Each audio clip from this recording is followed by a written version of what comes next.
There. Hello, everybody. In stream, can you hear me okay? I hope. Oh, yeah, okay. That's good. All right. Not gonna take too long here. I don't want to leave them waiting for too long, but welcome to the third session of Boundless Valor. So far, so good. We're gonna do our recap here in a second. Third. Okay, well, fourth for Lucy. I'm a number. So yeah, we're gonna get started here. I'll do a quick recap, and we're gonna dive in. I expect a lot of roleplay today, but you never know. So let's see what happens. Not first, but not last. That's true. That's true.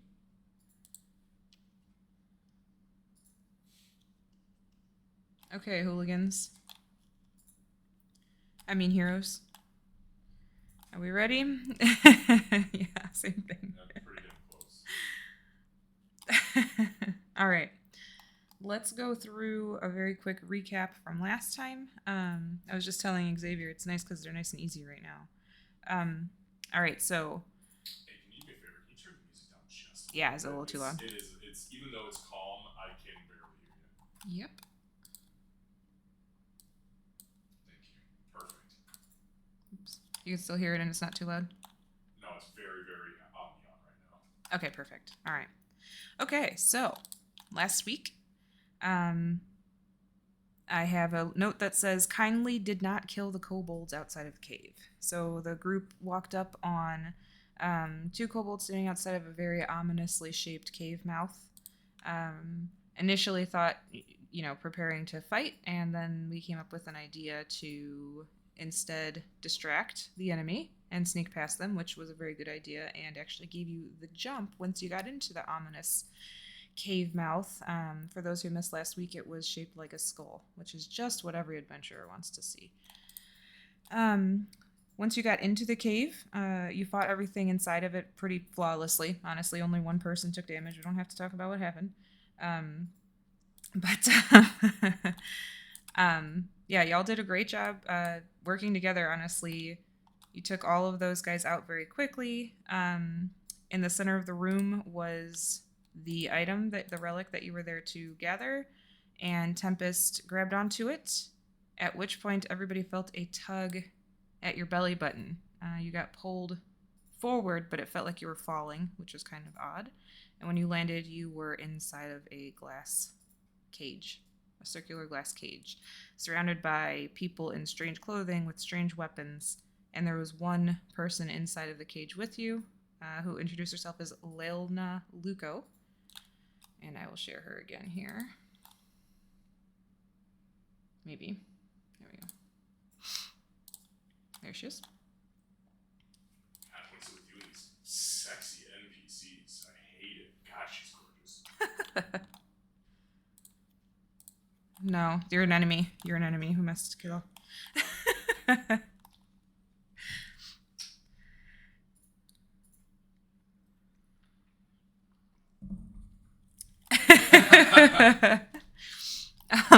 Rest in peace, Dantanel, my sweet prince. Yeah, poor Dantanel.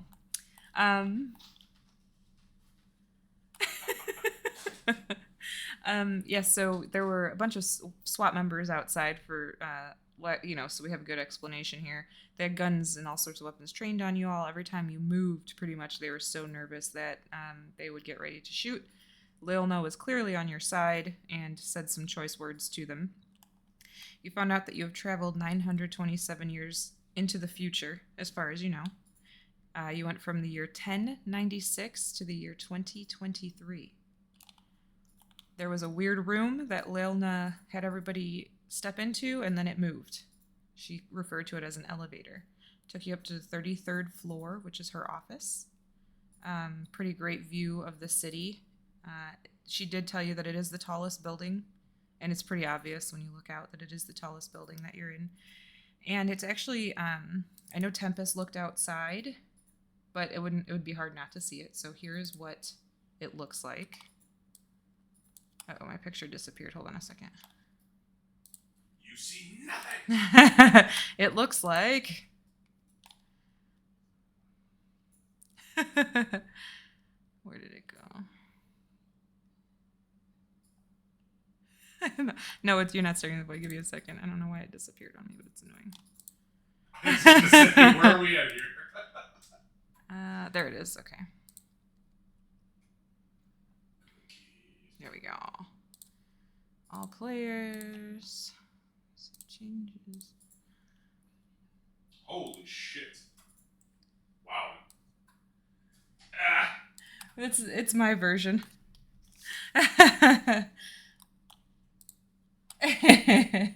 So you can see on that picture, yeah. So it's a large city. It seems to just go nonstop. It seems like it goes forever, especially compared to what you're used to from the vantage points you're used to. It's pretty overwhelming.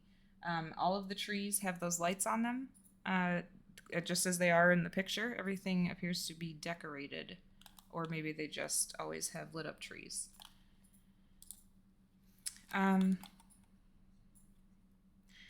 No, not currently. It doesn't look like there's snow yet. It does look kind of brisk. Like you can see like the trees they don't have any leaves on them at all. And I'm trying to think of some. You can maybe see some ice and frost on the top parts of the buildings nearby. So it's definitely chilly. And so you've been taken up. The elevator led directly into this room, and Leilna is in here with you, and there is nobody else. These over here, some of them are awards. This, which one? One of them was a newspaper. I think it was this one. Was a newspaper, but it looks like, one of them says like, this is the key to the city. This is an award for outstanding performance. So she just kind of walks in behind everybody and is allowing you to look around.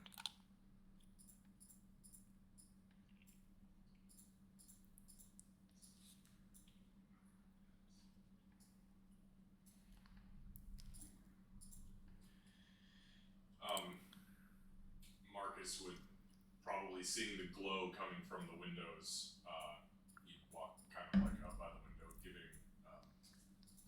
Tempest a little bit of space. But as soon as his eyes catch sight of whatever the hell this is, he physically drops to his knees and just kind of puts his hand on the glass. And as he leans forward, you guys hear like an audible boom as his horns hit before his nose does. And he just kind of rests, staring down, and he says, "My gods, what the hell is this?"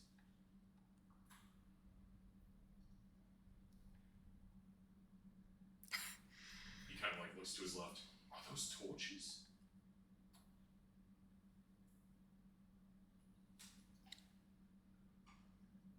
Oh no! Of course he is.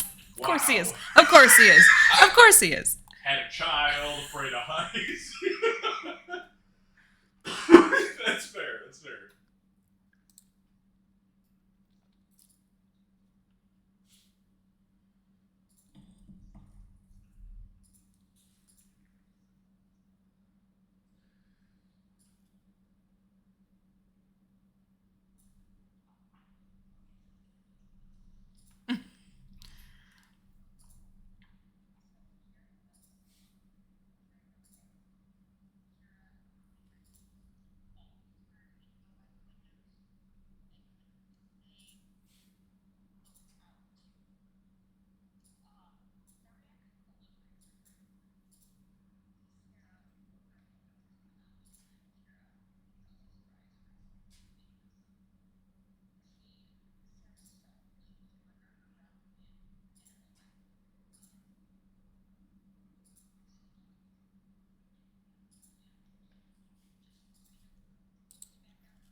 Yeah, some of us do know Elven. I do know Elven. Hold on 1 second. Go ahead.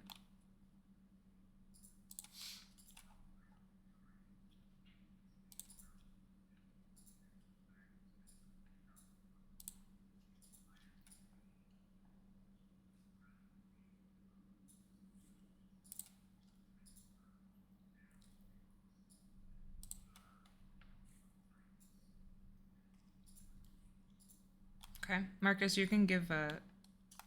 She's not that far away. I would think you would have heard what Kira said. Okay. She's not that far. Unless were you trying to hide it, Kira, or did you just say in Elven?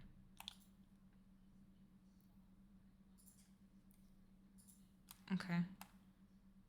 You know what? Just because of the situation, can you give me a perception check, Marcus? Oh boy, man, you're really asking me to do some things that I'm not good at, but sure. Oh, that's Yeah, weird. you My heard. die looks like I rolled a 7. That happens. That's Yeah, weird. Yeah, that I'm happens. still getting used to looking at my dice versus Yeah. rolling. So you I'll take a 17. you did definitely hear Kira say that in Elven.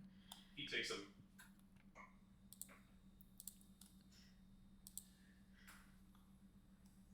Yeah, then it's like, hey, welcome to combat. You have +7 to hit.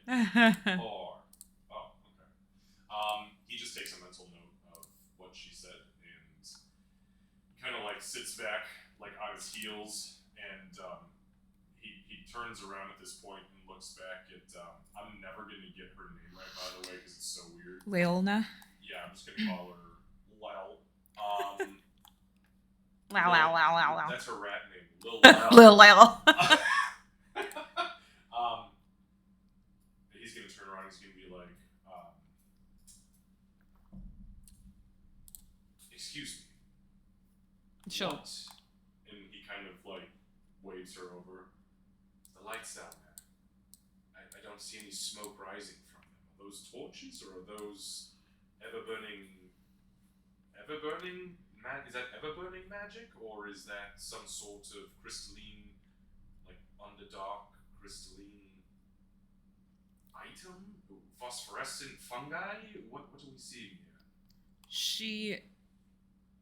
At this point, he kind of like looks up at the fucking lights in the room, even, and he kind of his eyes go wide, and he's like, "What the fuck is this?" If you. So it's called electricity. If you think of. Yes, like when a wizard arcs a lightning bolt through a group of enemies, it's electricity. Or I've seen mages with the hand that can electrocute. But what does that have to do with it? Well, we learned how to harness it to use it to create a light source. So rather than using fire, the electricity, the lightning, the power source is inside of these containers, and she'll point to this light. And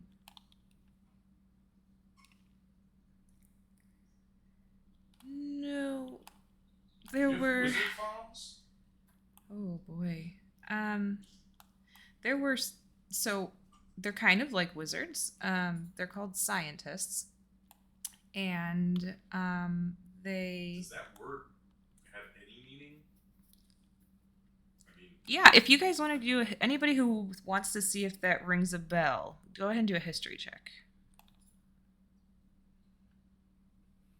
no, there's an 8. There we go. There it is. I saw that fucking die hit 16, bounce off the side of my screen, and turn into a. That's the worst. Oh, bonkin'.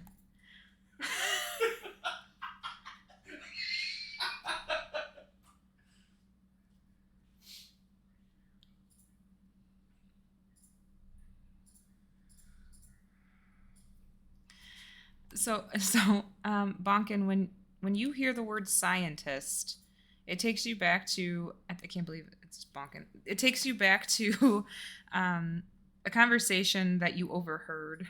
It wasn't one that you were part of, but when you're out fishing or amongst others, people talk, and you were kind of just hanging out and vibing like you do. He do be vibing. But so, so the people that you overheard, they applied that term more to alchemists and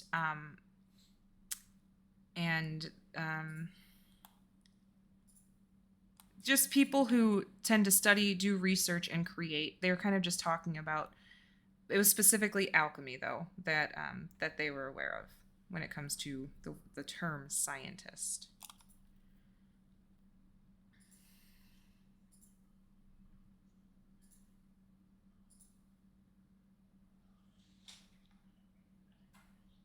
Alchemist?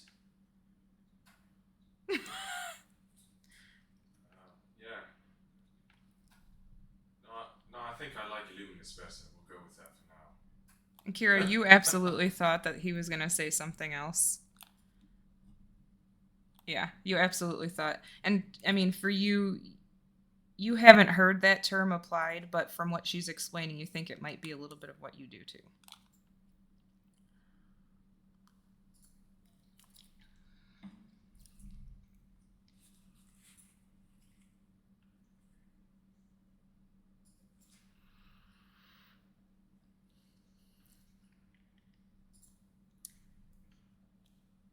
It does sound kind of like it does sound kind of like what you're discussing. Um, but they tend to um, create things from other things like that, but it's usually to try to improve the quality of life.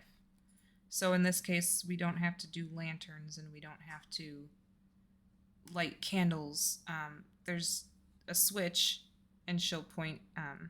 There's like little one back here, and then she'll point to the ones that are closer to the elevator. And if you flip it, it turns them on and off. Not the whole city, just this area.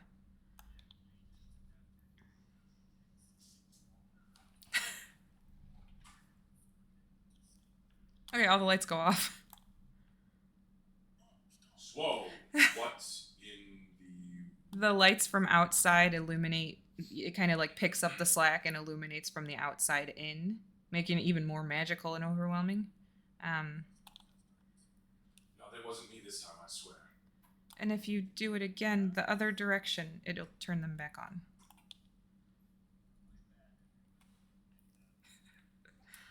He has to jump.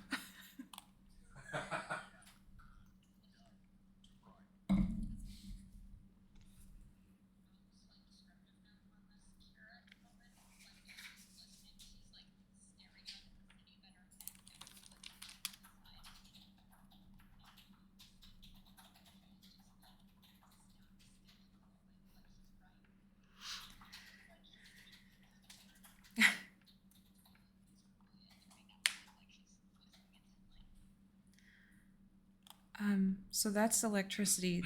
I imagine if you're not familiar with electricity, there's going to be there will be quite a few things that you're going to want or need explanation on, and I'm more than happy to do that for you.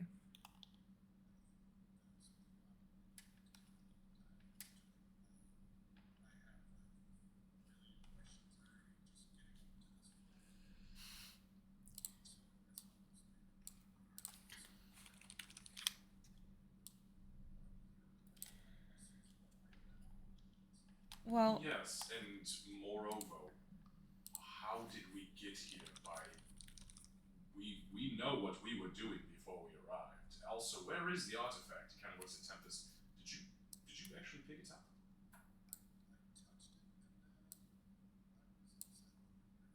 yeah, it didn't. I, you all came as you are, as you are. Well, as you were, as you are now, I suppose. What did it look like? I can make sure that it didn't get dropped or lost downstairs.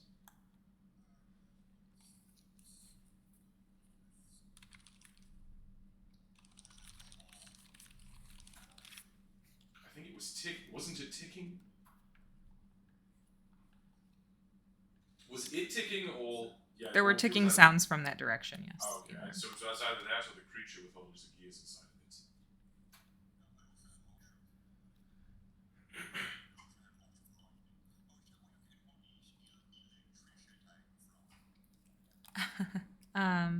I don't think so.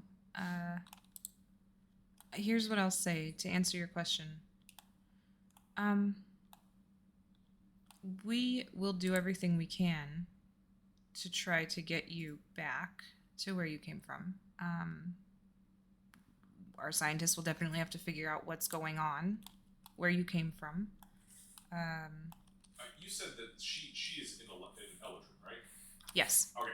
So as she's saying that, he's gonna put a hand up and he's gonna switch to Elvish, and he's just gonna try this out. He says in Elvish, "Do you understand me? Has this tongue transferred 927 years of the future?" I'm happy, in Elven, she'll say back, I'm happy to say that it has, and I can. And she'll kind of do a quick look over at Kira, too. He nods, and then he also turns back to Kira and gives a sly smile, nods at her, looks back at Leah, and he says, I don't think you understand the importance of us, maybe not all of us, but at least a couple of us, in getting back to the past. He kind of points next to her and points kind of at Bonkin. That man has a child at home.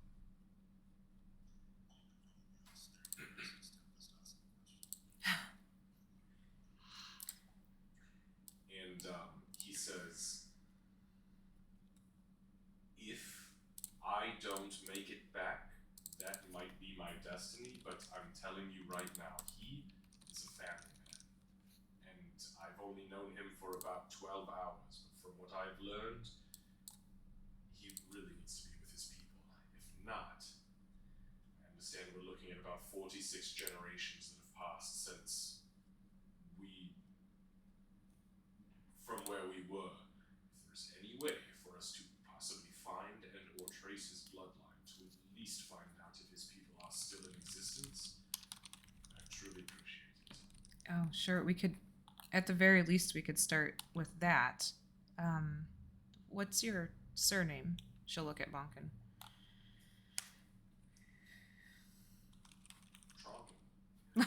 Bonkin Tronkin.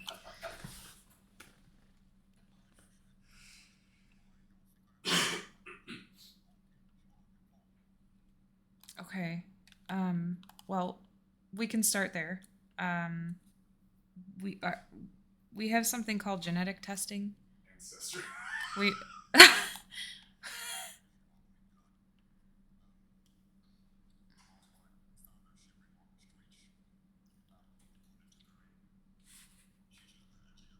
Wait, does he say this in Elvish?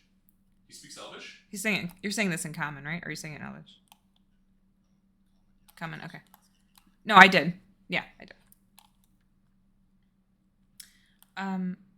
Okay, so what we can do, Mr. Bonkin, is we'll have you work with our investigators, we'll have you work with our scientists, and we'll see what we can do to try to get some answers, if nothing else. Ideally, what we will do is get you all back to where you came from. I don't know what that's going to entail yet, but in the meantime, we will do everything we can to keep you comfortable and safe here.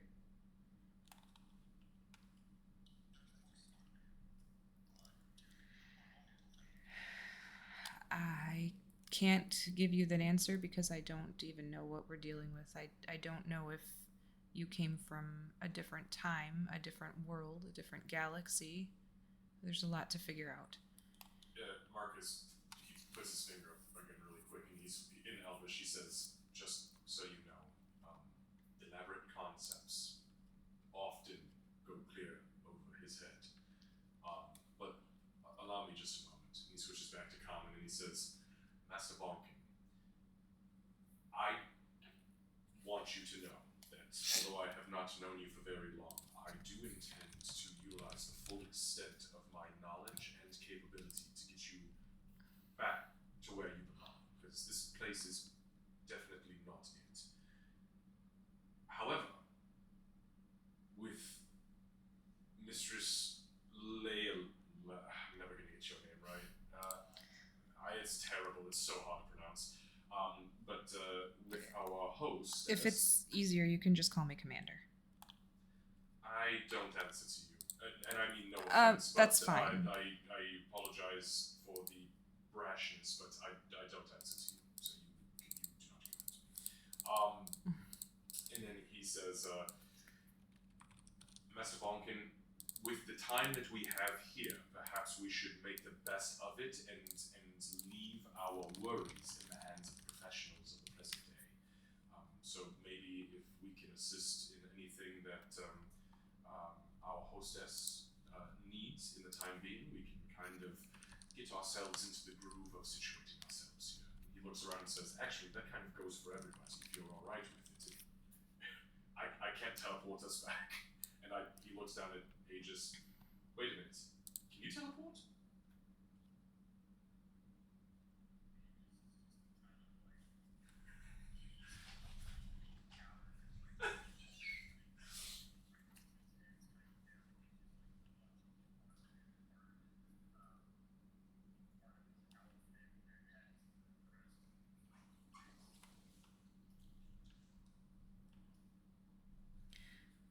I,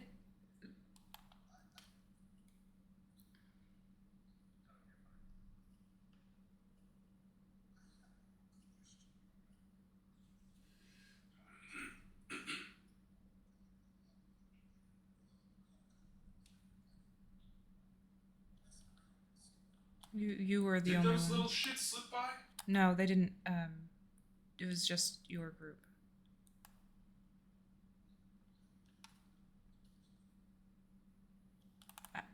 Out of your group, or? Marcus grits his teeth. Well, I can tell you we haven't had anybody visit us in the same way you did. Your it took a while. So our sensors. Okay, she like realizes that what she's about to say makes no sense to your group. We have tools that allow us to see when a lot of energy is coming our way. Oh, yes, you have divination specialist wizards. That's nothing out of the ordinary. Yeah. Sure. It's a little different, but I think I understand what you're talking about based on my understanding of divination. So we were able to sense that you were coming, but it took about a week for you to get here. So from the time that we sensed your energy, it's been about a week, and then you showed up downstairs. Marcus nods his head. He even looks around. Everybody else, that did feel like just a moment, right? It was just a flash.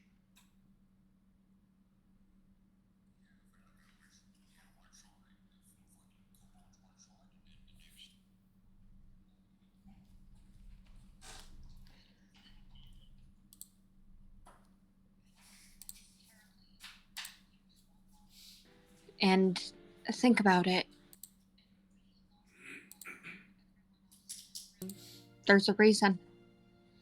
I wouldn't worry so much about the logistics of it. We'll get back if it's meant to be, but for now we should just do what we can here. And she doesn't seem like overwhelmed at all. She just kind of seems calm and maybe a little bit resigned. Well, everyone in the room was dead, so I understand why they weren't pulled through. I was just worried that like somebody else like earlier was pulled through, you know, like some you beastie mean like of another some sort. group of adventurers? Another group, or, exactly, because right, people who have come to this Skull Cave would go there and then not come back, right? That's interesting that you. So you all haven't known each other very long. Am I understanding that correctly? No, we've recently. I've heard of a few of these folks, and I've traveled with. Who the hell did I travel with somebody else before? Somebody else. I know somebody. Who do I know? If I remember correctly, I believe you met Tempest a few times, just because of the performances. Just and kind of Master bumped Root. into Tempest. Yeah. Yeah. Right. Just within the city limits, but nothing any personal or fighting combat stuff. As far as the rest of this lot, no. I'd say 12 hours max. He kind of shrugs and looks at everybody else for acceptance. Yeah, something like that. But I think that you all are pretty good people. I like Mr. Marcus. He seems pretty smart. That's very kind of you. Smart men, yes. Wise, not so much, unfortunately. So, Lily. Oh god, I'm so Well, sorry. This is like our main NPC, and I cannot pronounce the fucking name. It's so hard. So, as you struggle again, she says, I was going to address that as well. Leona. I wasn't trying to make you report to me. There's way more to this, but we have alternate names, I guess you could say, and mine happens to be the Golden Commander. The Golden Commander. That's... And he kind of like looks her up and down. My goodness. He looks at himself. I suppose I'm the purple freak. We don't have to come up with names yet. Unless that's the one you really want, but... Absolutely not. No, thank you. Do I have to have a name? Well, okay, wait a minute. You say we have alternate names. What is this place? And who are you exactly to it? Because those gentlemen downstairs with those mechanist-looking objects in their hands looked like they were about to open fire on us, but you gave a single word, and that was the end of it. So, care to explain? Your name also sounds a lot like a name my daughter would come up with when she's playing superhero. Is that what they call? Oh my gosh. Marcus's heart fucking weeps. So does Lucy. mine. Well, actually, it feels very narcissistic to say, but similar. Yes. So I am the commander of the Alpha League. I'm sorry, say that again? I'm the commander of the Alpha League. A group of like an adventuring group, or are you an organization that hires out adventurers? Kind of both. Oh, maybe. Do you know Master Roo? Unfortunately, no. So long story short, I'll give you the abbreviated version, and I will be happy to fill in details. I can only imagine where you are, so I want to try to help as much as I can. But, there are individuals in this world who are, good lord, Lucy, who are capable of more than others. I think that all of you would fall. It's an It's entire a pizza, pizza. and It's he an didn't entire cut it. He's pizza. just literally eating just an entire pizza right now. again. I just looked up one time and I already knew, like, yeah, it's an entire one. Sorry, I'll eat I off thought it was screen. like I thought it was No, a you whole don't rack have of to eat ribs off or screen. something. Yeah, right. Yeah, don't eat off screen, you're good. College. She's eating a whole pizza unfucking cut. Last week it was a whole pan of. It was the actual pan of the chicken. It's all good. Yeah. Can We're I- a little a jealous. whole baking sheet of Tyson chicken. Can I test that metabolism again, please? Right, no shit. Yeah, no Yeah, shit. right. Actually, Okay, I yeah, never okay. had that. I was a fatty booble lady as a Oh. kid. Okay. So we all reminisce about the days of old. All those old people. So basically what happened was there were not... So the majority of people here don't have special abilities of any kind. The majority of people here just live their lives. But some of us do have powers of some kind. Are you a conclave of sorcerers, or have you made a pact with an entity from beyond this realm and you've become warlocks? I'm not entirely understanding. What do you mean by special powers? We, and he kind of points around the room, I've seen all of us exhibit magical capability. He kind of points back Kira, except for her. She's an artificer, inventor specialist. She got a magic robot cat. She does. Indeed. Oh, so Maybe I'm she, very re on that one. you probably understand science a little bit then. She's looking at Kira. Kira smiles a little bit. I think I'm piecing together some of it. It's all machinery, isn't it? Marcus is going to try to read her face and see if she's being totally straightforward about that. Yeah, you can do an insight check. Just being machinery, because he feels like there's more to it. Than Sure, do an insight check. that. And because I know Kira's people. And Kira, you can do a deception check to counter. Oh, bitch. Oh, that was good. It looked like it was going to be a 9. 19. I'll take the 22. I wish that's how mine went every damn time. It's usually, oh, not 20. Oh, it's a 2. can't beat that, even if I roll. Okay, yeah, you are definitely picking up what she's putting down. You are painfully aware that she certainly can do more. You're not entirely sure why she's not telling the entire truth, but you don't sense any malice in it. And she's not freaking out at the moment at all. Yeah, he's not. He's checking it into his memory and then going about his business. So sorry. So the reason. Oh, go ahead. No, it's all just, it's machinery. What I wouldn't give to be able to take some of it apart and figure out how exactly it works, but some of it's, from what I can tell, not so different. It does seem that there are some similarities. Basically, probably what you're used to is the foundation of our inventions and our science. It's not just machinery. A lot of it is machinery now. But it is truly just exploration of all capabilities. You are, and she pauses and looks for the right word, and then she says it in Elven because she doesn't know the common word for it. Innovators. Mark is Yes. kind of not hearing that word in Elven before. He whispers the translation to himself and he goes, "What the fuck?" Yeah, so, yes. She's saying in common. Yeah, so we take what's there now and we improve it as best as we can to improve quality of life, and it's been going on for hundreds of years. And now we are where we are. So the group of people we have, so just as a for instance, I have the position I have because I'm very, very good during a fight. I can encourage people to do things. I can command people during battle to try to help the outcome. So you're a paladin, and whom do you follow? I'm a fighter, actually. I think would be the best. You don't follow a god and call upon holy powers. You instead... His eyes go wide and he goes, "You are a champion. You're a commander." Correct. Yes.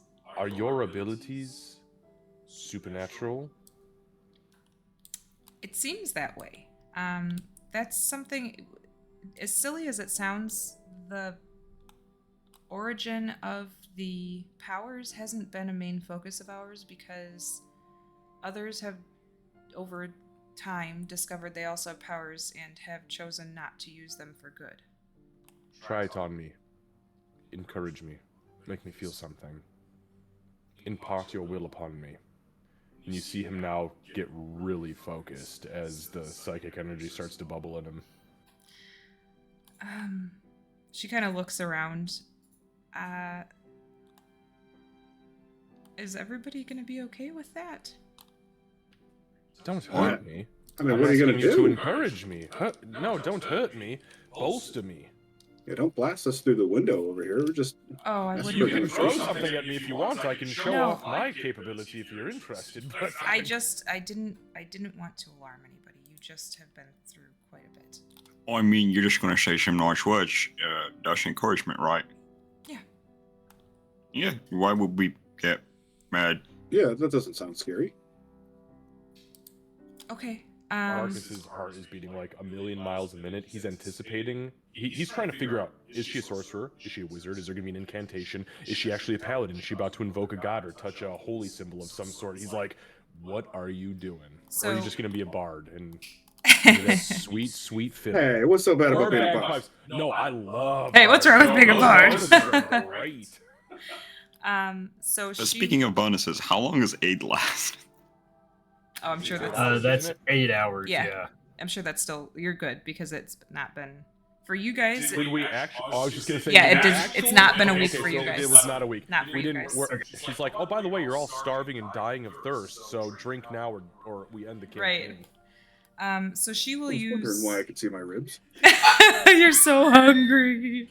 I knew Kira was thin, but good God, oh, her cat's rusted. Not So possible Mick will outlive us. I know. She's gonna use commanding presence. Okay. And she's just gonna say,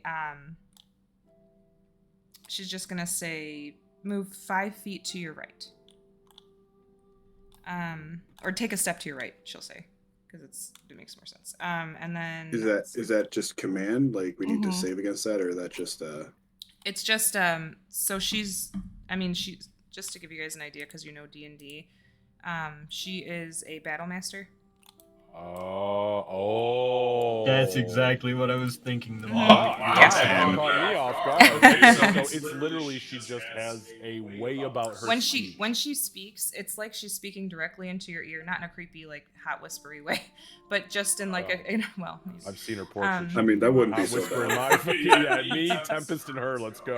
in a command. Bonkin, you can watch. No, No, I'm good. Bonk and be like, oh, that's right. No, Bonkin is a family man. Aegis, get your ass over here. Wow, I'm feeling very left out right now. All right, Kira, you can join in too. We got plenty of fun. You and Min. All right. So The cat she- can't watch. This guy. The cat can't watch. The cat cannot watch. This got That's weird. No, the cat's Really gonna record. with its eyes, and then For when it later plays it use. out, it just opens its mouth and all the sound comes Oh out. my god. Okay. What have we done? I hate This is a it. good Stop campaign. making me live Put a this lot of thought into this. very quickly. If we don't This get is- our little chaos outlets, we become bad It's people. true. So now we're gonna go back to being. This same situation happened on Saturday with fucking tentacle in the That head. is I true. hate it. That is Oh, true. it did. Oh, the tentacles, so stupid. All I can hear is the sound from. Okay. Yeah, you know, Lucy. You know. Stop. Okay, so when she says that, though, it sounds like she's speaking directly to your ear. You being each one of you. Oh, it hits all of us. Yeah, and you feel compelled. You don't feel like you absolutely have to. You don't feel like anything bad is going to happen to you if you don't, but you feel compelled to take a step. So Marcus immediately, as she says it, you see his eyes kind of like dilate, and he starts to sweat like he's in combat, and he just jumps to the right and kind of like looks around for a minute, like, and then he comes to like, what the fuck? Bonkin will probably be a bit. Wait, so is it that everyone or is it just Everybody, Marcus? but again, you don't feel like you have to. You Which feel like you direction did she can. say? I think I said left. Right. Oh, I'm sorry. Right. I don't care. Where's your? Okay, right. I said right. Okay, perfect. No, that's fine. Bonkin will be like, oh, okay, if you say so. Why are we doing this? Just like barely paying attention. She just kind of like takes a step to the right, not even thinking about it. I think Kira just kind of puts a hand on the wall and just kind of narrows her eyes a little bit, but actively resists it. Okay.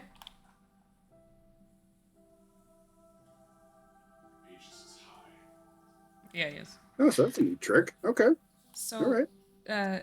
obviously, my ability to command others is what got me in this role.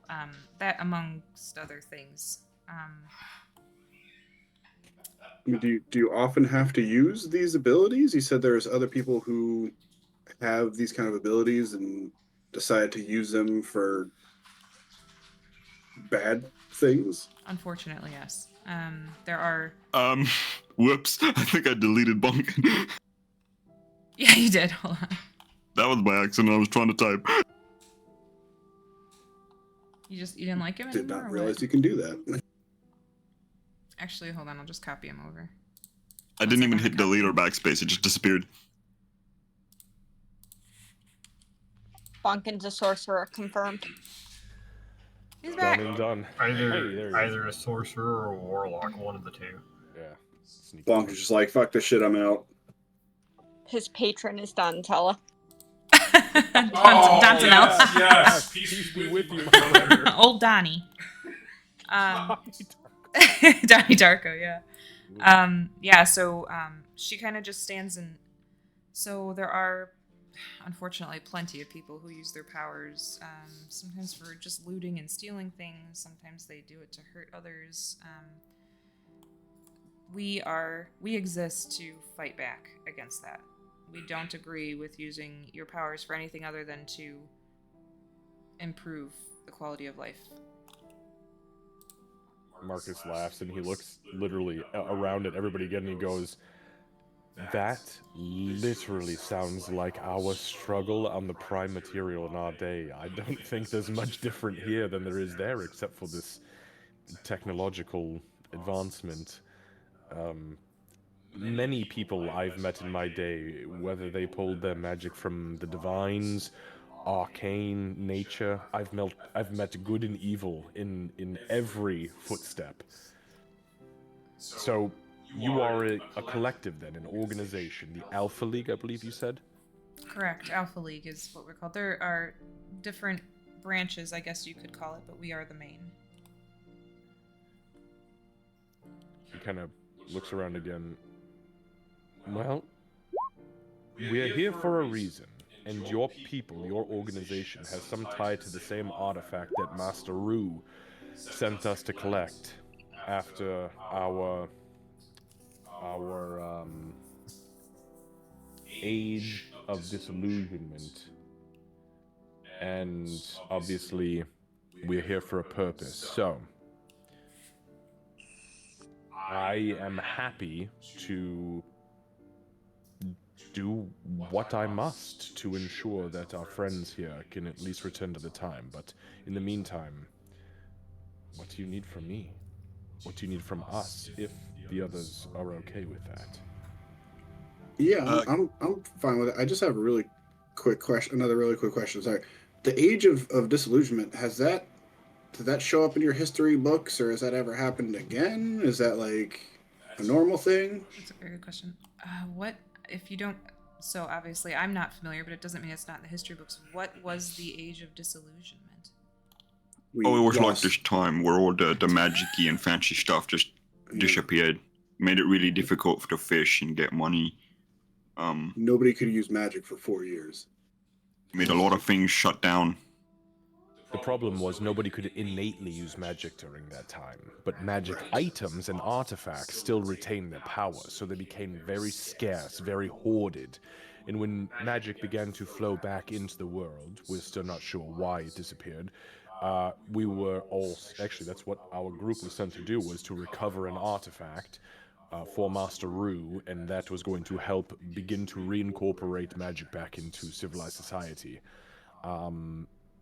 And then Tempest touched the object, and here we are. That's interesting. Do you know what? This must have been 927 years ago, and we come from a place called the Prime Material. It's a plane of existence that was material and prime. I don't know much science. Makes sense to Relatively me. plane shaped. It was plane shaped. Kira's gonna kind of chime in softly. Your electricity, it powers, it looks like most everything, right?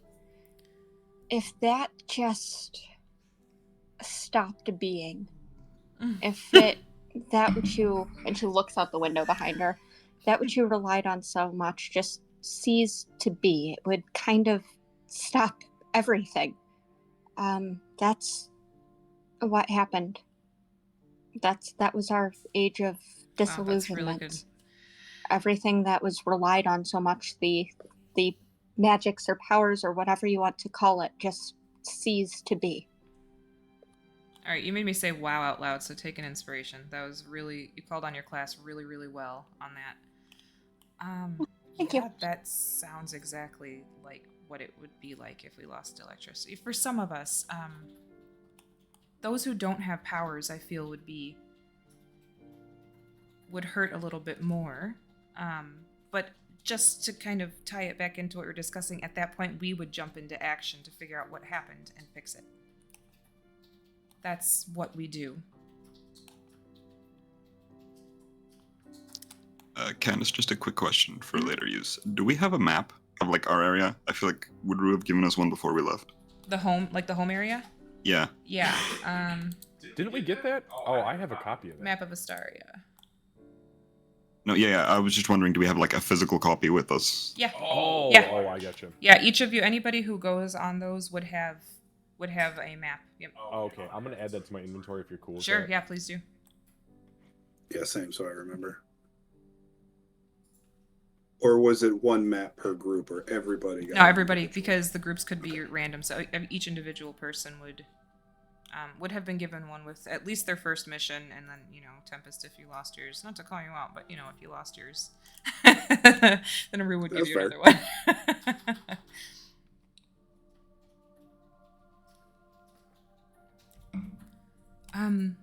Well, okay, so, wow. I can't imagine the disruption that caused. How many of you here were affected by that directly? Bonkin will raise his hand. President of everybody. Marcus kind of looks around and goes, I was only affected by my group's healers not being able to keep me alive, but thankfully all of my abilities come from a different place. Interesting. Kira's expression, just no pun intended, just shadows, and she looks away. If it costs money, no. She has to download a game. I don't care. But I don't know what it's. Well, I didn't have any. Yeah, we're playing a game. Oh, hi, little one. Yeah, she was asking. Sorry, she wants to play a game on her TV. Yeah, she wanted a game on the. Liam, go help if you can. Anyway. Okay. I didn't have any magic or fancy things like that disappear, but a lot of our stuff that kept the town working stopped working and made things easier.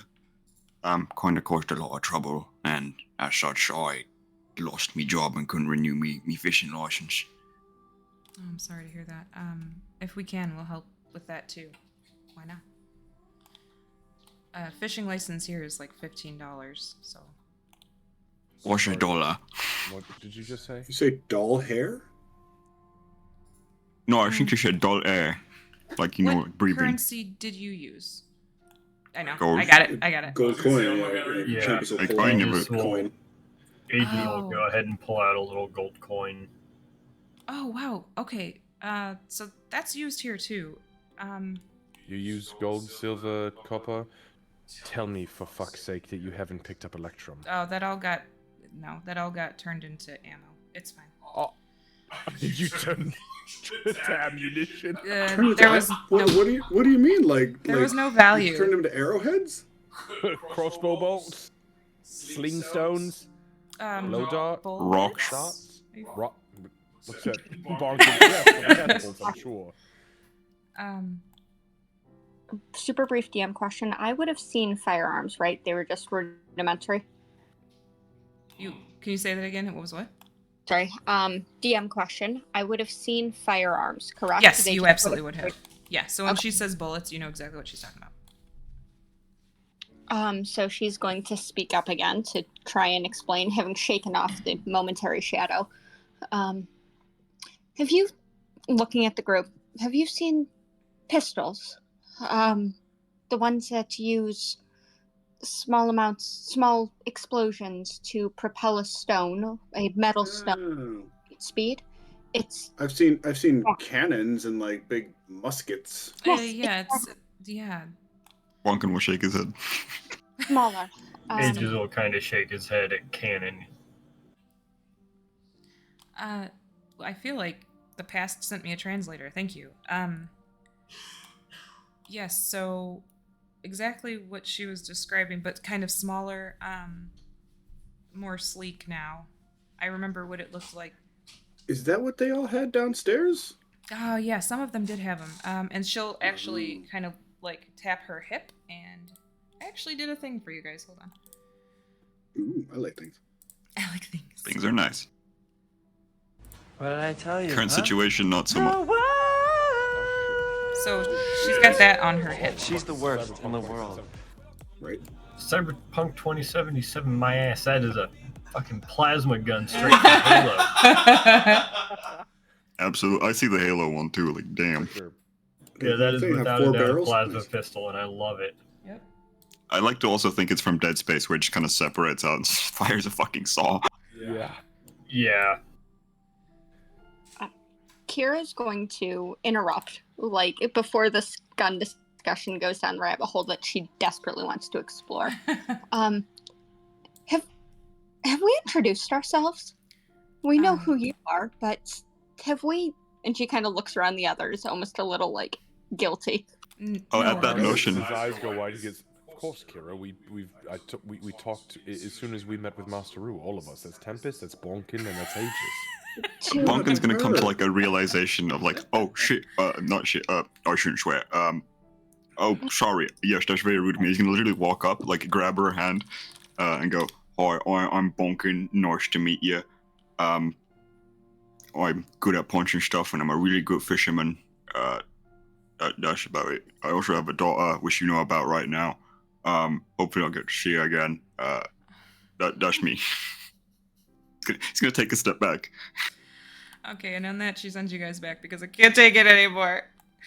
She'll shake your hand. She'll like shake your hand back. She'll take your hand, and it's very nice to meet you, Bonkin. He does that like double handshake where it's like when she puts her hand in, he'll put his other hand on top of that. It's like shake. Yeah. Okay. Yeah. Like Disney style almost. Okay. Just like almost like pulling her arm out of the socket, kind of shaking her arm. Yeah, basically. She actually doesn't seem phased, like not negatively. She accepts the excited handshake and doesn't start to topple or anything. She seems pretty strong. I was taught better than that. I should agree to Yashuna. I'm sorry. It's okay. You have all been through a lot. And I'm Tempest. Pleased to meet you. Nice to meet you. Tempest. I play the bagpipes and the flute. Oh. And the pan flute. Oh. He plays very pretty. It's very nice to hear. I make magic things happen out of my instruments. Yeah. That would be a very welcome change-up. It gets a little stuffy around here sometimes. I can start playing a tune now if you'd like. Just charge up the bagpipes here for you. Yeah. Does he take them out? It's weird. I never see his chest rise or fall when he does that. Strange. And why does he put his finger in the pipe hole? Oh, that's the blowhole. I don't understand bagpipes. I don't either, to be fair. It makes a good sound. That's all I need to know. And Tempest will play a jaunty tune while you all continue to introduce yourselves. It's very loud, though. It's a bagpipe. Bonkin will clap to it. I wonder if this is I love jaunty this enough. group. I guess I'll go next. The name's Aegis. Well, at least that's what everybody calls me. Truly a pleasure. Truly a pleasure to meet you. Marcus glances at Kira. After you. She gives just kind of a wry look back at Marcus and then focuses her attention on Layla. I'm Kira. This is, and she gives a fond smile down to Min. This is Min. I guess I'm a creator and what we call an artificer. An artificer. Okay. I made her, and I fix things. She just kind of shrugs a little bit, looks a little embarrassed. You made. She'll point at the cat. Yes. Is it organic in any way or purely? Not like you would think, but she has more life than half the people you'll meet walking down the street. So it's not like a cat with armor on. It's actually a mechanical cat. No, not a cat with armor. Mechanical cat is probably the closest descriptor I have for her. Interesting. Just imagine trying to put armor on my cat. Oh, God help you. That would be, you would be shredded. And she's going to give her, she's going to lean down and she's trying to actually be quiet this time and she's going to whisper an elven command to Min. The same one she did last time. And then Min would go forward and, proceed to act cat-like. Okay, give us a second. We're both rolling over here. 19. Okay, you definitely hear. Let me see if Leilna does better this time, because she didn't hear last time. You want to bet you heard? She got you. Fuck you. I call cheatsies. Wait a minute. Can I use my inspiration? No, I'm kidding. Not with the fucking 23. That inspiration stayed in my bank. I will say, you can't make out the word, but you can tell it's Elven. Okay. Oh yeah, well, it's she's I already knew she could speak Elven. She didn't know I could speak Elvish. Right. Across this bitch. And I was like, whoops, I forgot about And he was that. like, surprise. I forgot this goes two ways. Well, okay. She'll kind of like reach down and gingerly try to pet it. She doesn't look like she's weirded out, but she is also wearing a mecha suit, so bending down is a little difficult. Well, she's wearing an Iron Man suit, I should say. It's the exact same thing as before. She does the cat-like programming, nuzzles the hand, sits down, like all that stuff, kind of threads between the legs, and then probably after a second would go and return back to Kira. Okay. And she'll look to Marcus and kind of look like with a. She's kind of trying to hide like a smile. Well, I suppose that leaves me, the loudmouth. I am Marcus Cunha, of Clan Cunha. I am the champion of the third daughter and the ninth son. Probably as much as you need to know about me for the time being, except for the fact that I believe I have a purpose here, and I will fulfill that purpose, and if that means getting my friends back and not me, so be it. It seems we've got two things in common. I'm also the loudmouth of my group. I think they call us leaders. I don't like that. Well, I am the champion. He starts to... And also I am going to do everything I can to get all of you back if possible. So, Yeah, come on, Mr. Marcus. I'm sure we'll all make it back. we will do everything we can. Yes, Bonkin. We'll all get back, chap. Now that's the first thing I've heard the sound of that I like in quite a while. Marcus kind of like smiles at Aegis and then kind of like starts to do a little one of these numbers with the shoulders as he's listening to the bagpipes from Tempest. This is slapping tonight. This is beautiful. Slapping. She'll actually be listening too. She'll kind of just take a second. She'll shut the hell up for a minute. After a while, Tempest will finish up the current tune. Kind of have like a thought dawn on him. What kind of instruments do you have in the future? Are there, I don't know. Is it easier with instruments now? Is it smaller, more compact? Is it louder? How does this all work? Well, instruments still exist for sure. Bagpipes still exist. Nice. I'm guessing they're probably just ceremonial now. No, I kid, Tempest. So the problem is the problem is Well, yes. Enjoy your piccolo, asshole. Honestly, if people heard you using bagpipes, there'd be more excitement than anything. Oh boy. Good. Well, There's a lot to explain. It's not really a but you just said but. so we can play we can play music, and she'll take out like this little rectangle. It better be a cassette player. No, I wish it was. God damn. Discman. Unfortunately, Walkie-talkie? Discman, yeah. Holy shit! Walkman. With the hip clip. Yeah, I was just about to say, like, Shock she pulled absorber. out. Oh my God, you guys! Whoa! Hashtag 1997. Oh no, I was about to go even farther back. I was about to go with the old Walkman. Oh yeah. Hell yeah! That's what I was saying. Yeah, you gotta rewind it with the pencil. Yep. That's the one. Yeah. And she takes this thing out, and it's weird. It's like the thing on her desk, that box on her desk that currently has the little thing kind of moving around. It has Hasn't reached the corner yet. not yet. Not that you've seen. Shit, I looked away for a minute. That's what you get. But yeah, so it's a cell phone, guys. It's a smartphone. And she says Blanca's like zooming in like he's struggling to see the small thing.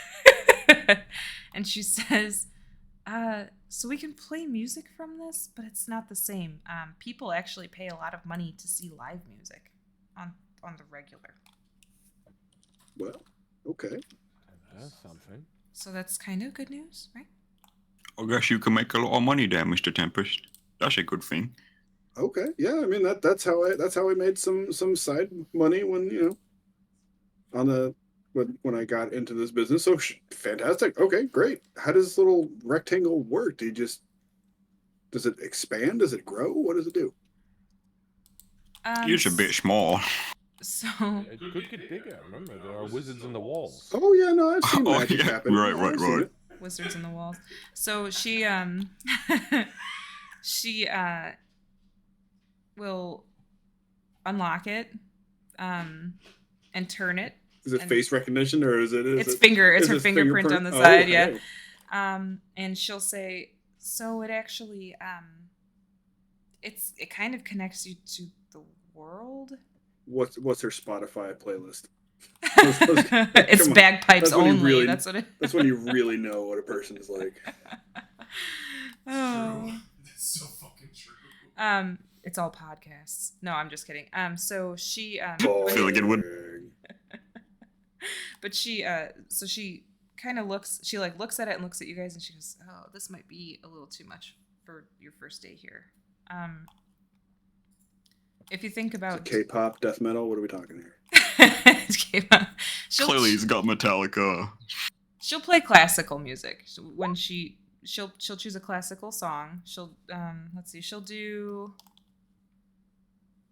Rhapsody in Blue. Oh, that's not classical. That's jazz. Okay, but she'll play. No, sorry. I'm thinking theme here like classical. I'm like Beethoven's Fifth. I was gonna do Beethoven's Fifth, but Rhapsody in Blue. Whoa! Holy shit! Because it's a little more upbeat. So, Yeah, that's true. so she picks Rhapsody in Blue. She says the music is going to come out of here, and then she plays it just for 10, 15 seconds. Oh, okay, all right, I like it. It's Little- different. Seems different. noisy.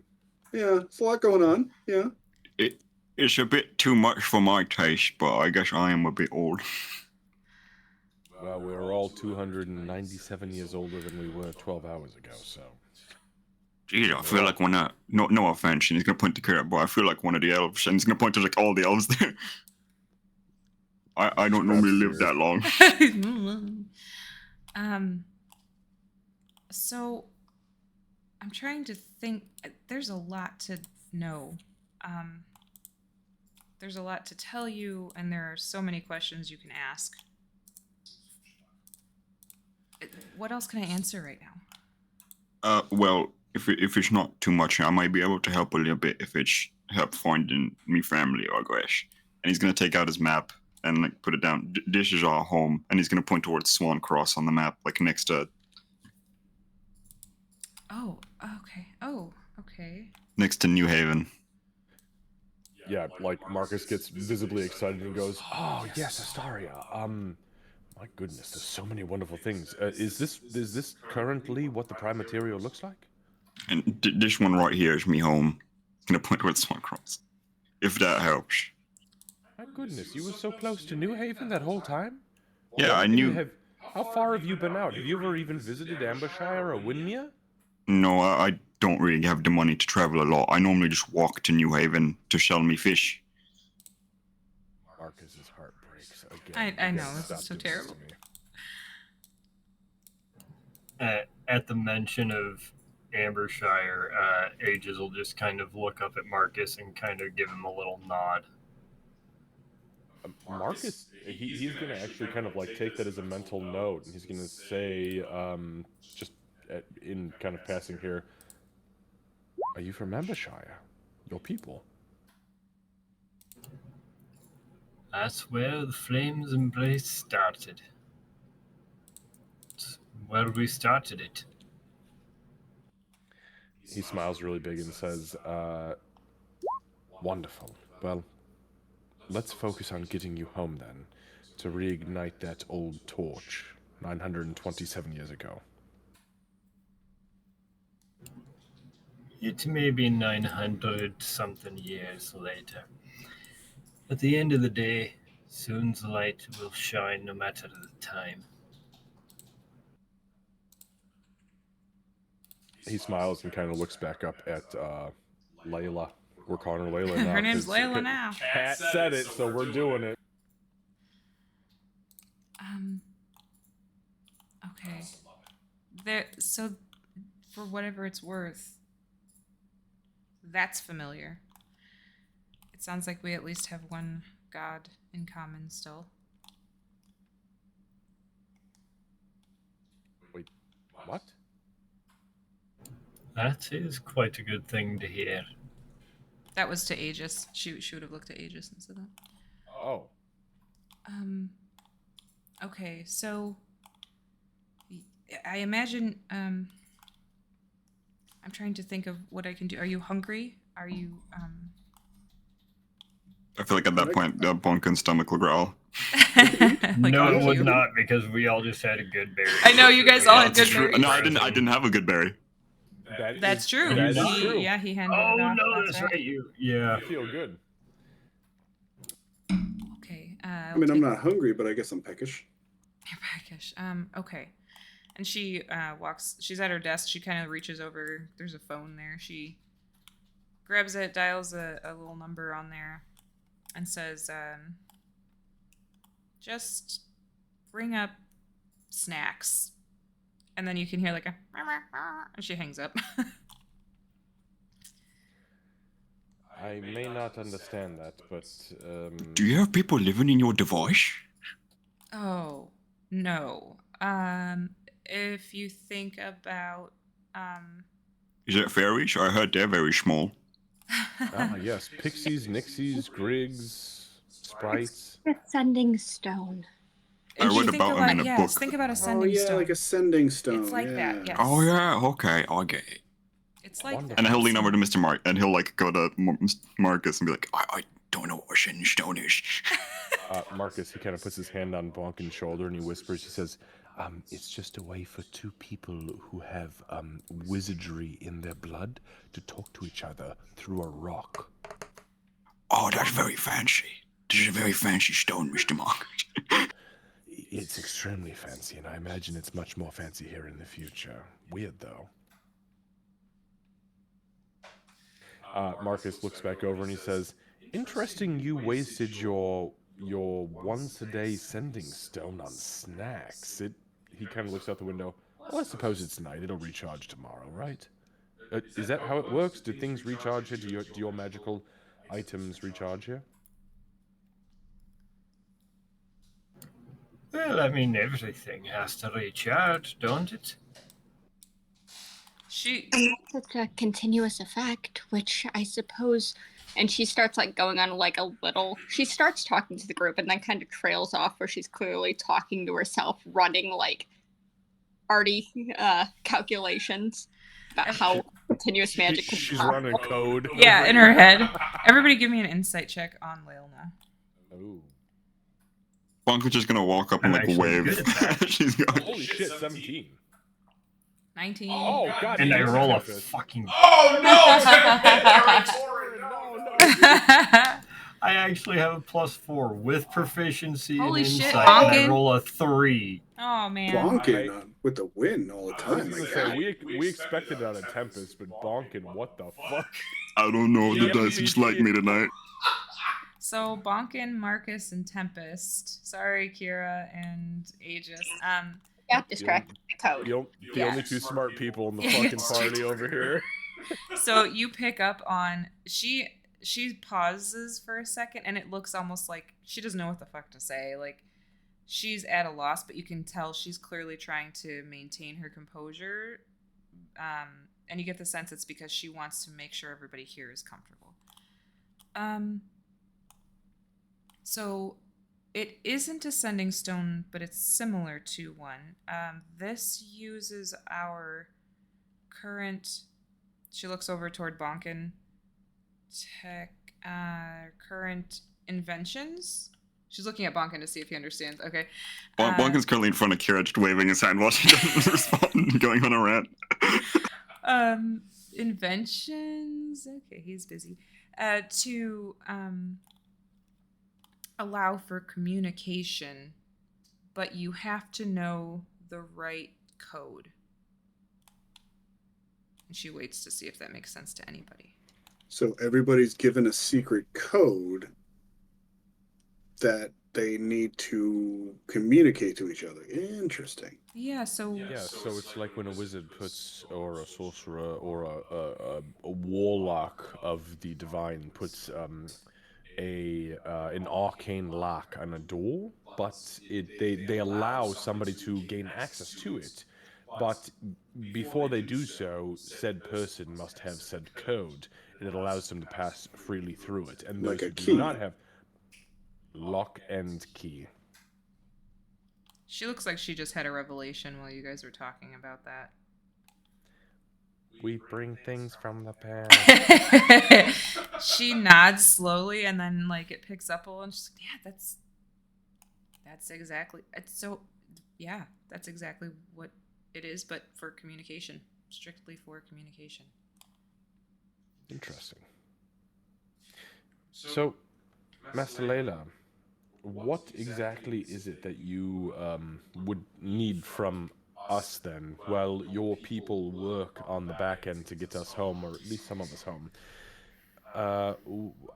You say you're part of this group. We've told you what and who we are and what our capabilities are. Obviously, he looks down and kind of like shakes his full suit of chainmail he's wearing, by the way, and points at her armor and goes, "We kind of stand out amongst you and your cronies. Is there somebody we can talk to about re-outfitting?" And he kind of opens a large pouch at his side and says, "I have a lot of coins. Yes, same. I assume we. Hundreds." Do people dress differently? Do they? And he kind of looks her up and down again in the power armor. So Is everybody dress like you? like you? no. Oh, jinx! Tempest. Twinsies. You owe him a beer now. Hashtag twin spell. Ale. No, not everybody dresses like this. And she'll like, hold on a second, and she'll push a button, somewhere. You guys don't know where, but you hear like a beep, and then her armor sort of, think Iron Man, like truly Iron Man, kind of like disappears. Shifts, yeah, like retracts. And Are we she talking grabs, about like nano Iron Man armor? Are we talking about like Iron Man 2 armor? Yeah, Big plate, good question. mechanical big plate. Fuck yeah. Yeah. So it all kind of like I like that shifts better. and like disappears into the light that was there, and it's a disc now in her hand. She's wearing a t-shirt, she's wearing a pair of jeans, and she's got tennis shoes on. Marcus, who's been sweating through his tunic for the last 12 fucking hours, that he had to march into the mountains to touch the artifact to come here, says, "How do I get myself that?" Well, we can certainly see about that. That's a good start. So, to answer your question, I don't know what we need yet. I'm not the researcher or scientist. I'm the face and the order giver. No, I didn't mean that. I meant, what do you need? So my question to you was, what do you need from us? Are there tasks that you have currently out in the city? And also, second question about how do I get your armor? Not necessarily. I don't want your armor, Commander. I would like something similar to your armor, to protect me from being destroyed from whatever your world has to offer. Yeah, well. And my friends may want that as well. Well, maybe not the same style, but... Yeah, so, A little garish, if you ask me. But it looks nice. I don't really have any money for that, so I'm okay with what I've got. He switches to Elvish and looks at her and says, "I'll pay for what he needs. So, just..." In Elvish, she'll say back, "I don't anticipate, if you're going to be helping us with our problems, I don't anticipate you'll need to pay." In Elvish, he says, "Very good, so you do have problems then." Plenty. Like I said, many people use their powers for evil. Then in the face of evil, the ninth son will stand and bring his friends with him across the lands. Very well. You tell us what you need, and we are at your disposal. I'm sure we can manage it. And he switches back to common. Right, so on to you then. While they were talking, Bonkin's probably like looking at like his patchwork arms, and going, "Oh, I could probably fix this up if need be," and not really paying attention. The elevator dings, and the elevator dings, and the first thing you see is like a little cart, but it's just filled with all sorts of stuff, food-looking stuff, and food-looking things. There's a human, just normal food and stuff. It's the food and stuff cart. Well, now he's got a beard. There's a man pushing the cart with a beard. He's human. And he just kind of pushes it in. He looks around at the group. He looks almost like excited that he's the guy that got to bring the cart. What'd you say? Yeah, exactly. And he pushes it. He pushes it up to right here, and kind of puts it almost on display for everybody, and then stands there. And she turns around and goes, "Yes, okay, thank you, Ron." And then Thanks, Ron. He stands there for another awkward second, and then he like begrudgingly makes his way back to the elevator. He all but kicks the ground as he has to turn. And leave. Is it a charcuterie? Yeah, there's charcuterie. Yeah. As he starts turning away, Aegis will kind of look over at him. Oi, this is Braun, right? Yes. He turns and stops, and he like makes a glance over at Lilna. Aegis will go ahead and pull a gold piece out of his bag and flip it towards him. Oh. He'll instinctively catch it, and then he'll look over at Lilna, and she'll just like nod at him, and then he all but like kicks his heels on the way out instead. He's like, "Yeah." Can I try to not to attempt to call a roll here, but can I try to insight that situation? Yeah. And here's what I'm looking for, though. I'm trying to see if the joy in his eyes shows me the same joy that a peasant would get receiving a gold piece from anybody. Like I'm trying to see if the translation of a gold piece in a commoner's hand has the same place in the society. Go ahead. Sorry, that was a lot. No, I get what you're saying, though. If we can do that, though, oh god damn. I love insight checks. Baby, dirty 20. So with that, not only do you, so he seems, he didn't even look at what the coin was. He seems awestruck and excited that he got attention from somebody in your group more than anything. As he gets to the elevator, though, since you're insight checking him, I'll assume you were just kind of watching him as he left. He does glance down at the gold. And he's like, "Oh," and he pockets it. And when he turns around, you can see a smile on his face. As he leaves, there'll be like a Bonkin will wave from behind and be like, "Thank you, Ron. Goodbye." Yeah, the smile grows even bigger on his face as the elevator doors close. So yeah, the cart that's here, it's got a charcuterie board. It's got those little boxes of dry cereal. It has the little school, well, I don't know if this will translate for you, Lucy, but the little school milks on it. Okay. It's got also a bunch, like the second, it's a 3-level cart. The second one has like desserts and stuff on it. So it's got everything from like chocolate covered pretzels to cheesecake. And then the bottom one is all dry stuff like Chex Mix and stuff. Well, my fat ass riffs through that fucking cheesecake like a tornado through sharks, baby. And it dawns on you guys that she said snacks, and she's very fit, so it kind of makes you wonder, what the fuck does this woman eat? Is this what she eats? Because I'm fit as fuck too, but my gosh. Is this what you eat? This is a lot. Not usually all at once. I think that Ron was a little excited. I was gonna ask you, is he your personal chef? No, but he does often bring food up when asked. Why did he switches to Elvish and he says, "Why did he look so excited? Why was this like a once-in-a-lifetime opportunity for him?" Word travels fast, so everybody knew you were coming, and now people know you're here. He got to be the first one to see you from his group. He looks kind of surprised and he says, "So people are excited that we are here?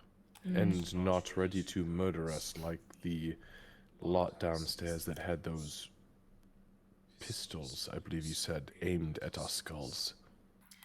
Correct. The fact that you made it into my office tells everybody that you're not here to cause harm, and now you are welcomed guests as opposed to potential prisoners. Marcus switches to common. He kind of looks out at everybody. "Let us indulge in this snack cart, and afterwards, Layla, maybe you could introduce us to whoever outfits you and prepare us for what is to come. I think we are in agreement that we are ready to act at your disposal." Did you say that last part in common? Oh, yep, Yeah. that was all in common. Bonkin, sorry if I'm talking a lot. Bonkin basically goes, "Yeah, anything I can do to help to get us home, I guess, I'd happily do. Are you sure we can? This is a lot. Are you sure we can have this? Do we need to pay for it? I think No. I can afford a little bit." You don't have to pay for it. You've had a long trip. Let me treat you. Yep, Marcus starts eating cheesecake and chocolate-covered pretzels and doesn't ask questions. It doesn't even ask. Bonkin will just start at the top and he doesn't know what half of these are, so he's gonna just take whatever. You're gonna go top down? Yeah. Kira is not going to go for the food. She's going to turn back and stare out at the city and just kind of go in her own head for a minute. She's not gonna stare at the computer and watch if it hits the corner. No, she has other things on her mind at the moment. We need to talk. Well, go ahead. I was just gonna say, with Aegis still being away from the cart, he's just gonna go ahead and kind of clap his hands together real quick as he incants out "Foil Siachad" as the mark on the side of his cheek here glows and calls upon the unseen servant to bring him all sorts of little desserts. Oops. Holy fuck. Okay, so when he does that, yeah, I may not even see it because I'm eating shit, but like, do we hear and or recognize magic being invoked in this time, or is that a no-no? Like, is it a different thing? No, you still hear it. Yeah, it acts just the same. So so it is 100% like, yo, my man's got magic. Mm-hmm. Beautiful. Yep. Thank you. That's all I wanted to know. Yep. I'm sorry for doubling you guys. That didn't I was wondering. I was like, who the fuck are these assholes? happen. Why are there so many of us? Candace, I sent you a message. Thank you. May or may not be relevant. Why is this cake floating? Okay, got it. Yep, gotcha. Yeah, so Leilna will stand there and she'll kind of like sneak over and grab a yogurt covered pretzel, but then she'll step back and let you guys eat everything else. She'll walk over and have a seat here on the couch and just kind of let you guys do your thing for a few minutes. Marcus, Bonkin's gonna sit on these stairs. Okay. Excuse me. Marcus, I'm going to reach out to our head scientist. He usually is the one who it's Professor Quillspark. He's usually the one who handles. Sorry, say that again, Professor Quillspark. Quillspark, yes. Sounds like an illuminist to me. Yeah. But he and Walkini should be able to help you. Again, I don't handle that stuff, but anything we can do to accommodate, we will. That being said, we do have quarters for you as well whenever you're ready to rest. There's no rush. You're welcome to stay here as long as you'd like. No, I think it's probably time for us to rest at least sometime soon. I know I'm very How long tired. is Yeah, how long have we been up and about doing stuff? It's Was been it about 45 minutes that you've been up in her office at this point, just having waited for like the snack cart and everything. I just mean like time of day, like in our like biological mind Oh. clock here, have we been awake for like several hours at this point? So it's weird for you guys. Yeah, it feels like it's been a full day, even though when you got Sure, we to have like time lag, right? yeah, you got time lag. Because when you got to the creepy cave, it was like 12:30 in the afternoon. But And now it's dark out right now, right? It's like Yeah, the so it middle was- of the okay, night so we almost. feel a little bit Yeah, so sleepy. you're tired. You guys are feeling tired. You definitely feeling the effects of potential time or at least plane travel. Okay. So Marcus will say, yes, we'll take to our quarters, probably relatively soon. Let us know when you are ripe for making sure we're being outfitted for where we are, and anything you need from us, we are, and he whispers and then switches to Elvish momentarily, very combat capable, and then switches back to Common, and he says, so anything you might need, and we'll go from there. And I do thank you. I do want to make sure you get rest before any of us ask for anything. So feel free to snack right now. I will go speak with Professor Quillspark, and then I'll be back to show you just to give him an idea of what we're looking for, and I will be back to show you to your quarters. Can we take some of these with us? Some of these snacks? Of course. Fantastic. I love these little cheesecakes.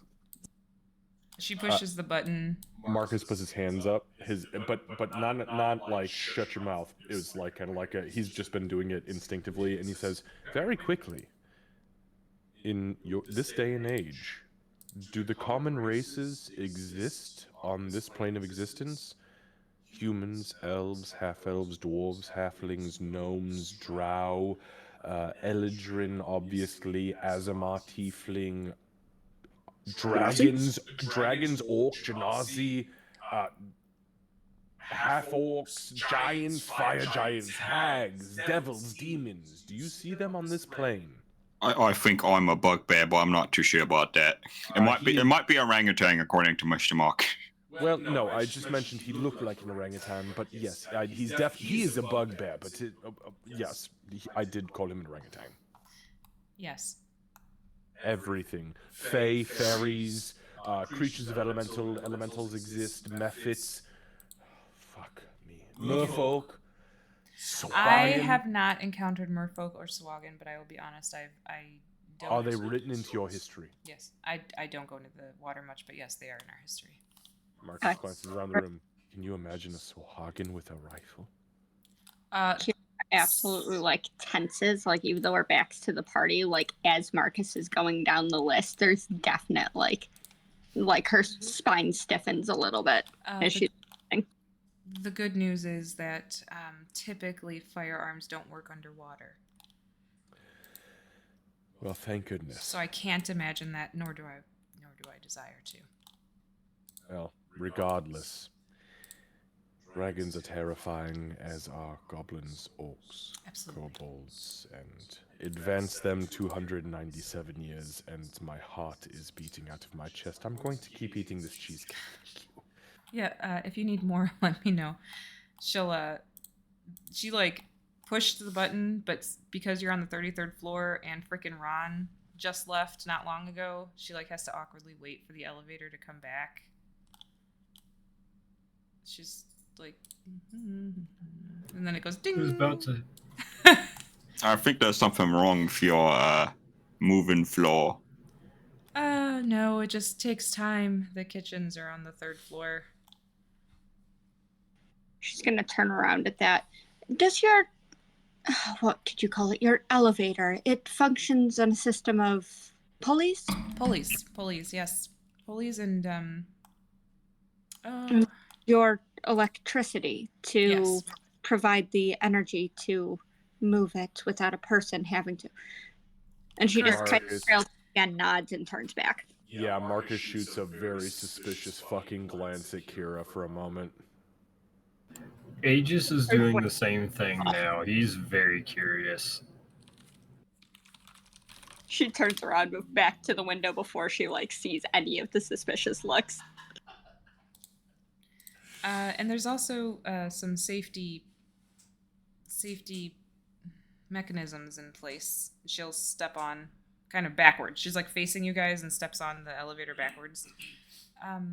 We can go through. I'll answer any question you have. I can only imagine how overwhelming this is for everybody. Just let me know if you have any questions, if you come up with any other questions, and I will be back shortly. She'll step on the elevator. Okay, thank you. Ooh, is that a bar over there? Yeah, there is a bar over there. Marcus steps up to the bar, kind of watching Tempest go behind it and take the helm, and he pulls out this he's got this silvered tankard that's got this little flip cup pushy pin thing.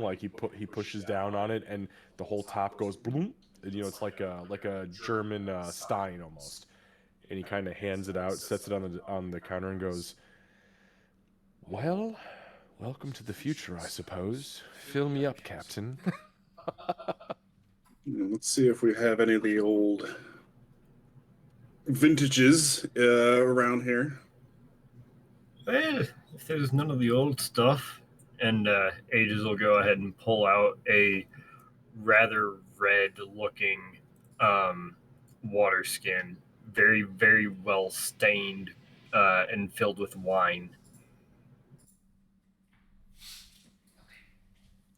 Okay. Let's see if maybe I can make myself a gleaming fluffy here, or maybe maybe I'm just a good old-fashioned tonic passion. All right, let's do that then. Pulls out the tankard of sobriety. Oh, okay. Hold up a drink name. Gotcha. Total bravado. Perfect. He's gonna chug. Awesome. So you've got all sorts of stuff that you don't recognize back there, Tempest. Is it written in common, or what language are It's the in bottles common. written in? Everything's common. Except the fucking wine bottles, they're in Elvish. The wine bottles are in Elvish. No, I was just kidding. Stop it. I hate it. But yeah, so there are definitely bottles of wine back there. They're actually down All at the bottom. whiskey's in Dwarvish. Yeah, all the whiskey's in Dwarvish, yeah. And it's shit get crazy and fight your mother and weird shit. To throw you for a loop, you get the beer and goblin. The beer's in Goblin, the tequila is in Why does Gnomish. it taste like moss and piss?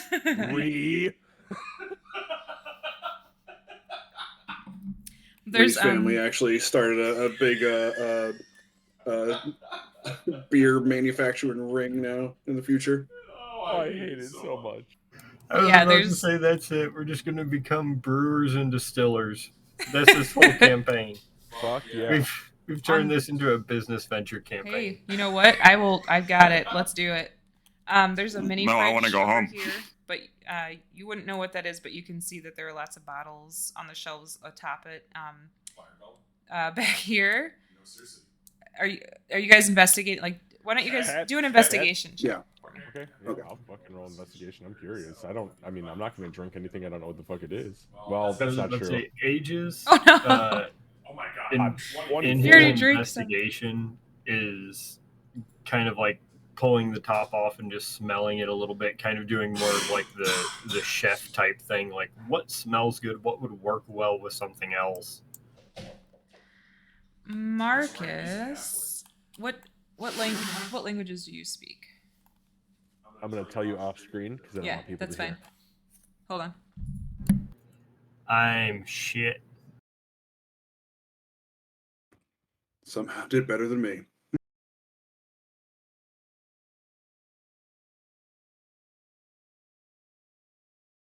Bonkin is perfectly average.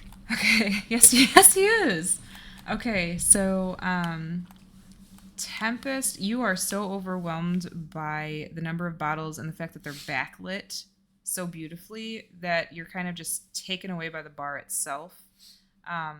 You're also listening. Ooh, that's a pretty bottle. You're also listening to everybody else, especially the tequila bottles. They shine real pretty with the light behind them. Shine bright like a Shine diamond. shine bright like a diamond.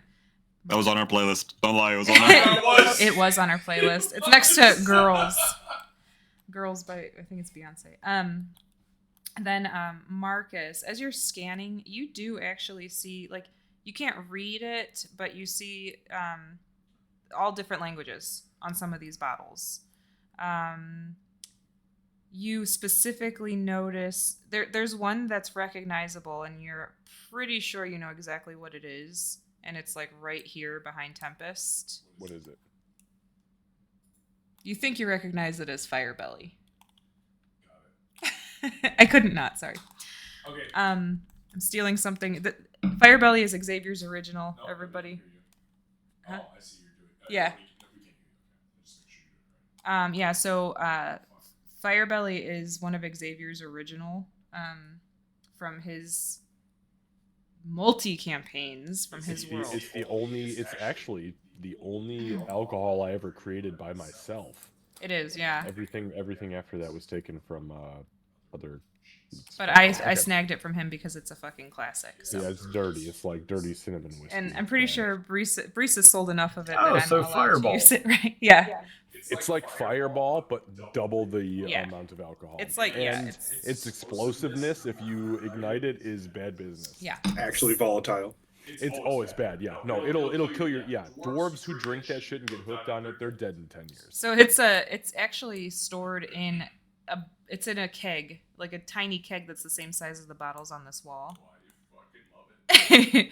Good. Good, I did it justice. And then there's also all sorts of stuff in there. There's something called Bacardi. Oh no! There's not just bring me back to fucking 2007, Candace. There's all sorts of alcohol on this wall back here. You're not All sure. right, what Marcus points straight at what he assumes is the Firebelly, and he says, "Now that is a dwarven delicacy." Tempest, pop that one right there. Break the keg, and Firebelly? He knows what it is. Yes, of course. Oh. Why Okay. would we not? Let's have a toast to celebrate. And he holds his entire stein out greedily. Not a shot, his stein. And Aegis, unfortunately for you, the first thing that you smelled was Everclear, and it was so strong that when you tried to smell anything else, all you could smell was Everclear. And Could you're I at least find like a Yeah. cup or a glass? I was about to say, like, I grabbed Yeah. the Everclear or the 151. Yeah, the or something 151, like something that will light your counter on fire. Yeah, no, Yeah. you grabbed Rumble Everclear. Mints, enjoy. Oh god, I didn't even put it on there, guys. I'll have to tell you my Rumpelman Thank story God, yeah, later. we have a Rumpelman story. Also, I found a Rumpelman's bottle. Yeah, I know. Oh no. I'll have to tell you that story later. Yeah, so there is definitely all sorts of alcohol on there. You guys, you take down the Firebelly. You put some in his flask, right? You put your flask out for it. Yeah, I have a tankard. A tankard, excuse me. Yeah. Or a stein. Yeah. So It's like 24 ounces of Firebelly. he puts and his stein down. He Yep. fucking chugs it. And it doesn't seem like it affects him. He seems like he is a fucking pro. Yep. Then, is anybody else doing a shot of or a drink of Firebelly? If I find a glass, yeah, sure, because I'm pretty sure my water skin is filled with water. Yeah, there's glasses stacked over here on the bar. Do you want to know what this Then yeah, Ages will It's go actually ahead Firebelly, and yeah. join in with the drinking, but he'll go ahead and be drinking out of his wineskin that he has. Kira does not go by them as they are messing with the bar. She's still over by the window. Okay. So they She have to and fill Min 2 or both. more times. Okay. I think I'm gonna oh. try something a little Thank bit you. less volatile here. I know Firebelly, and I know what it does to people. I've seen it, so I'll maybe pick something, I don't know, He's going to go Less- for Everclear. combustible? Maybe? You're afraid of the Firebelly? Marcus slams his tankard down. See people's head literally light on fire. Looks up at his horns. Not yet. I haven't had anything to drink in many times. When I When in stole a Rome. bit of alcohol from a bar once. I don't even know what it was. I was a bit bad in me younger years. Bob Watch. Maybe we should start with some wine. But I'll take anything. There's actually some pretty decent wine, which to you isn't going to make sense because of where you came from. But there's, 20-year-old wine on her shelf. There's some 50-year-old wine on the shelf. This is all Elvish, you said, Yeah. or is it? Yeah, it's Elvish. Okay. They're- He'll just pick the prettiest bottle. As I say, you can clearly see the dark red or the white or the rosé. Yeah. He'll pick like the prettiest red. The prettiest red. Bottle Okay. he can find, and then just kind of find a glass, pour himself, and Bonkin, you partaking? Sure, why not? I'll try a bit of both. All right. When you smell Marcus holds his empty sign out. Maybe a little bit for me, just a taste. Oh, okay, sure. After pounding like 24 ounces. Yeah, of he Firebelly. pounded a lot of Firebelly, and he's slurring his words a little bit, but he didn't It's pass it smoldering. or set on fire. You're literally smoldering. He drinks. So the wine, as you guys bring it like up to your lips, it smells. You can definitely smell a dryness to it, but there's sweet as well. So it's Actually, you said it was written in Elvish. Yeah. Can you tell me? Yeah. What was the age? The year on it. This is one of the 50-year-old. Oh, it bottles. was a 50-year-old. Yes. You did. Okay. Yep, this is a 50-year-old Okay, bottle. Fair enough. Yep. Thank you. And it tastes like it aged very well. You think maybe you should have let it sit a little bit longer to let the tannins settle? No. Do we have a decanter? A decanter. No, we don't have a decanter. It seems like maybe this bitch drinks it out of the bottle some nights. Oh, it seems like she's lonely. It's not terribly strong. Like, if you're just sipping it, is anybody chugging it, or are you guys just sipping it? I chug it. You do? Okay. Bonkin probably won't know how to. I chug it. Yeah, Bonkin. He literally slams it and. All right, what's next? Bonkin probably doesn't know how to drink alcohol or stuff because he couldn't afford it as a kid. So he probably just chugs it as well, like drinking water. All right, give me a Constitution saving throw. Ages will just be drinking away on his wine, and he'll probably be taking kind of bigger drinks like how I do for my Coke. Okay. You're Bonkin, you're feeling a little Baja Blast chugs. You're feeling a little No, that's Baja Blast chugs are different from the Coke chugs. That's true. You gotta the Coke is a chug, the Baja Blast is a chug-a-lug. Yeah. Whoops. I broke him, sorry. Bonkin, you're What did you say? I couldn't hear you. I said it's a chug-a-lug, and then I broke it. Chug-a-lug. It's not about what she said, it's about how she said it. Yeah, so Bonkin, you feel it kind of go to your head. You feel like the buzz in your head, but even with chugging a glass of wine, you feel pretty okay. But you feel a little buzz. You feel lighter and looser than you have in a long time. Oh, I haven't felt like this since I stole that bottle from the tavern. Tempest, did you just outright drink yours, or are you sipping? Yeah, he's sipping. He's not in a rush to get drunk. Did you at this pour point. like an actual glass of wine or like my glass of wine? I don't know. Do you pour a lot into your glass? This of is wine? full usually. And it should be half. Probably a little more than that, about half. Yeah. Okay, all right. Okay, so you guys are kind of starting to relax a little bit. It's not just dead silent in here. Oh, you know what? I just realized it is dead silent because I didn't replay that. But it's not just dead silent in here. It's pretty. There's some music playing that's calm and relaxing, Lucy. Calm and relaxing, not depressing. That's for me to judge. Hey, there we go. Shit, I was like, wow, it is really quiet. Yeah, I just realized that I didn't hit replay. Sorry, guys. But yeah, so this is kind of playing over speakers. You're not entirely sure where it's coming from, but it's relaxing. Kira, it's kind of helping with where you're at as you're peering out over the city. You're like, all right, I can do this.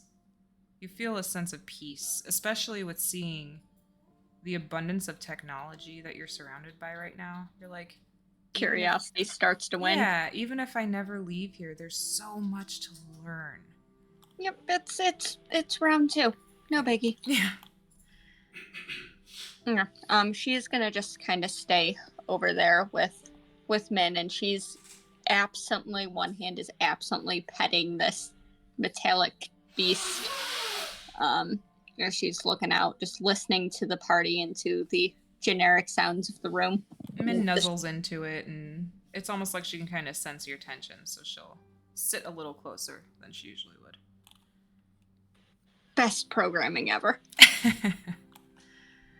A little bit of... Oh, go ahead. Does Marcus notice... You're not coming across. You muted to Blanos. Sorry about that, I was muted. Does Marcus notice Tempest and Bonkin and Aegis getting a little bit tipsy? Do you guys keep drinking? Tempest and Bonkin and Aegis? I think Bonkin would keep drinking, because this isn't a luxury he's had before, and I don't think he knows how to stop.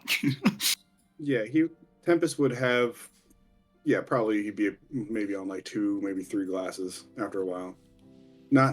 He's not, like I say, he's not pounding. He's not in a rush. He's just kind of maybe walking around, kind of looking at the stuff and kind of filling every once in a while, you know. Do you open another bottle, and if so, is it the same kind, or do you go for something else?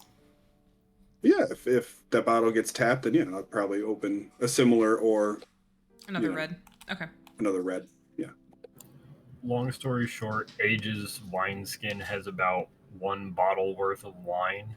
Oh my god. That is probably going to be almost half gone by the end of this night. Oh, so my Sunday nights. All right. That's Sunday night. Yeah, Lucy. Yeah. So. Bonkin is. Well, I'd like to think that when he's tipsy, now that he's older, he starts talking way more. And Aegis it'll and probably Tempest be give me stories of like him. Probably be stories of like the 3 or 4 years where he's had his kid, and just like you should have seen when they did this, or like it was adorable when they did this, or they almost fell into the river once while we went fishing, and blah blah. Thank God Marcus is walking the fuck away from that, because boy, he can't handle any more heartbreak with this guy. I know. Tempest and Aegis, please give me con saving throws to see where you are at. Oh no! What is up with my dice? They are cursed. Oh, I need to find like a new skin or something. Do you want another from me? Yeah, go ahead, Bonkin. Give me another one. He's gonna get like a nat 20. I wasted a magic item. You didn't. Well, no. Just wait. I did. Okay. Oh, Bonkin, you're doing good. So, it feels like as you continue drinking, but as you talk about your daughter, it just kind of centers you. Like, you're in a really good place. You're not talking about her like, oh, I'm never gonna see her again. You're just like, you know what? I love that kid, and she's fucking hilarious, and you're gonna hear all the stories about her right now. Yeah, that's exactly it. Mm-hmm. And Tempest and... He'll probably also start talking about like his friend, which he'll talk about like his elven friend that when he met him the first time beat the shit out of him, and then taught him all the ways of being a monk. So he's telling you guys these stories, yeah. Tempest and Aegis, you start feeling it. You start to feel it. You're like, all right. You're feeling like the warmth where it kind of starts in your chest. It goes to your cheeks. You have a buzz in your head. You're not feeling drunk, but making words, your tongue feels a little thick.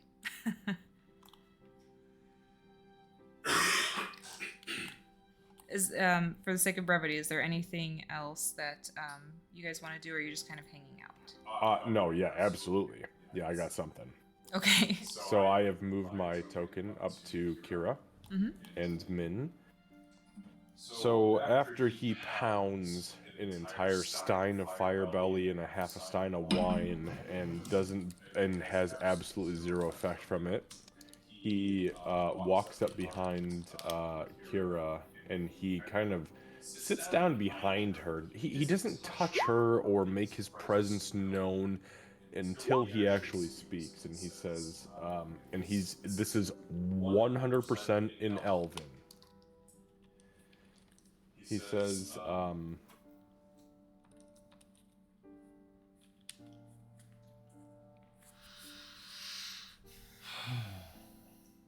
not again. What did that mean, Kira? when you glanced out these windows?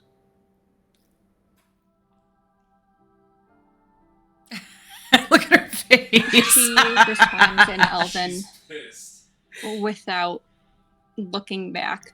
She's excited. And says, exactly what it sounds like.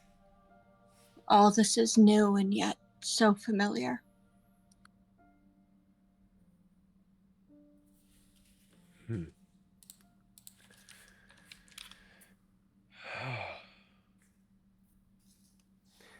Kira, have you ever heard of Clan Cunha? Of the ninth son? Yeah. Only from you. Actually, Candace. He said that's a DM question. I swear to God, as soon as I said that, I went off mic and I said, that's a DM question. Give me a history check. Yep, that's gonna be a history check. You have heard of them. Oh, fuck. But you don't know very much. Okay. What do I know? I'll send you a message. Oh no. Okay. Fine then, keep your secret. Be told that my brain is I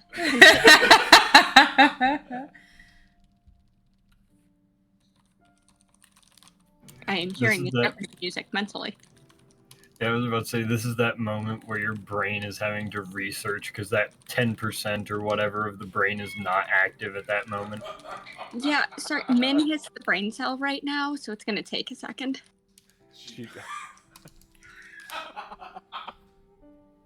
Oh, damn it. Also, Torin, your the cover of your fucking chair is the most beautiful shade of green I've ever seen. And what the fuck is with your mic? Why is it glowing blue like a lightsaber? Yours is blue. He's got a light. They have a light on theirs. No. No? There's no light on mine. It's just the fact that the second monitor is so freaking bright, and I have no yours way is to turn blue it too. down. I think you have the same mic as Xavier. No shit. Yeah, it's a Blue Yeti. Yeah. Yep, that's exactly And I have a Yeti Nano. I also have a Blue Yeti. Oh, Blue Yeti, They are people. wonderful. Yeah, Blue Yeti, Mike. Let's go. It's like you guys are all on the same team. Kevin's like, I have an Acer 150 40 20. No, I actually do have a Blue Yeti. Nice. Let's go. But it's on a desk stand, so fuck everybody. Yeah. Mine's also on a desk stand. I have a Yeti Nano. Oh, I We love use you the guys. desk stand for when we play Warhammer. Okay. Sorry, Candace. Oh, you're good. I derailed shit out of that. Okay, so she considers first, or she is quiet for a moment. As I apparently forget how to breathe. And then she says, Clan Cunha, so bound in tradition. And you, the champion of the third daughter of the ninth son. I listen. Well, it was that way 927 years ago, but I'm not sure where it lies today. Do you know of Clan Streedmost of your people? As I look to Candace. Give me another history roll. Okay. Mom, he's asking me questions. Mom. Those were the ones that were attacking us from. Oh boy, actually this is really fitting.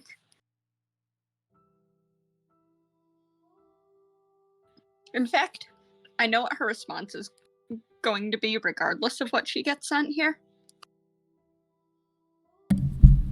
Sorry, I had to clarify something.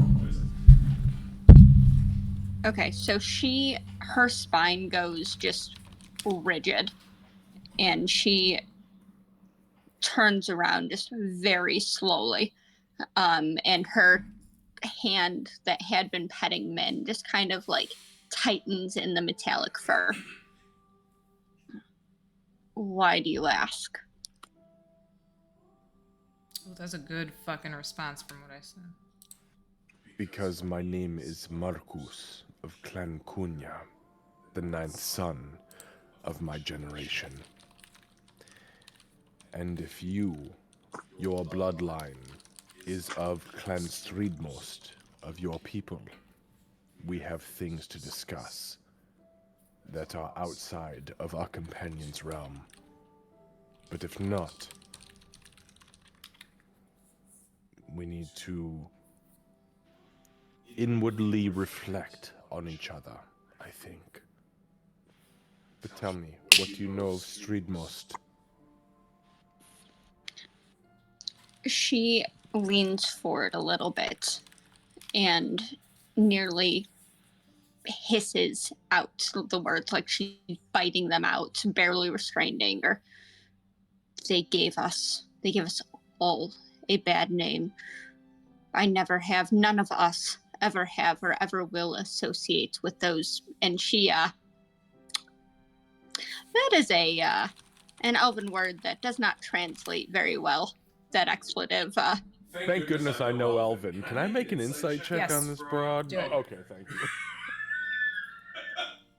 Alright, here we go. Insight. Ooh. What's up? Hang on 1 second. Did you lose a tooth? No. Oh. Did you just tear your nose off? No. Well, what are you doing here? So, there's a spider in my room. Oh, you need help? Alright, you guys in roleplay. No, I'll... no. You. This is a you thing, right? No, you two in roleplay. No, how do we react to each other? She knows. Alright, I sorry. can help you. Sorry. Liam popped in the room and said that there was a massive spider in his room. We've been having some spider problems here in Georgia because, the time of year and all that. So my insight was a 20... I don't remember what I just asked you.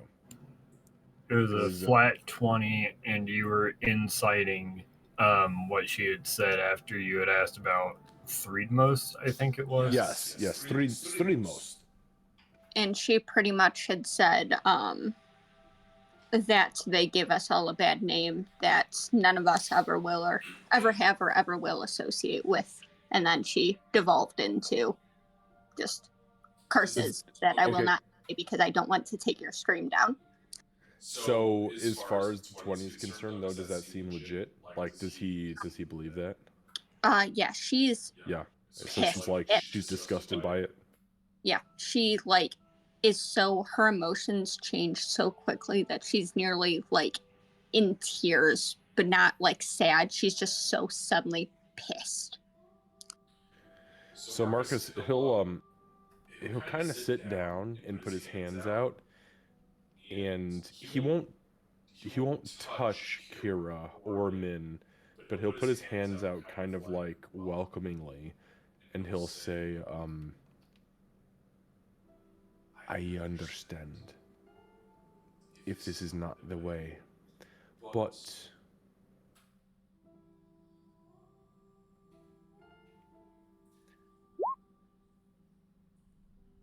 I do want you to understand that our people were hurt. At least a little bit.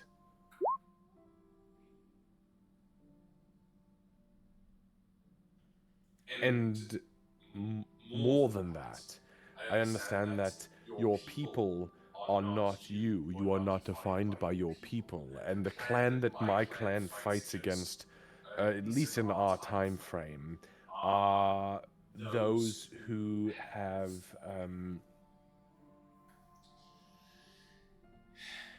possibly fallen by the wayside. Honestly, we should probably ask Mistress Leela. I believe you referred to her as. But I do believe that you have nothing to do with these people. And me, as the champion of my people, in the realm that we exist, and you just happening to be a byproduct of said instance, we don't have to hate each other, Kira.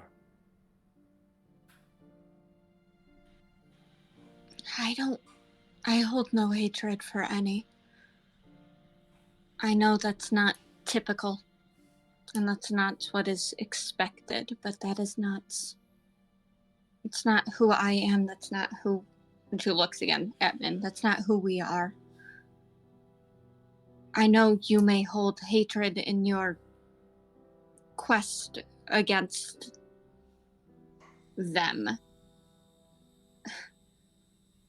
And she just kind of trails off and shakes her head, almost a little like both resigned and exasperated.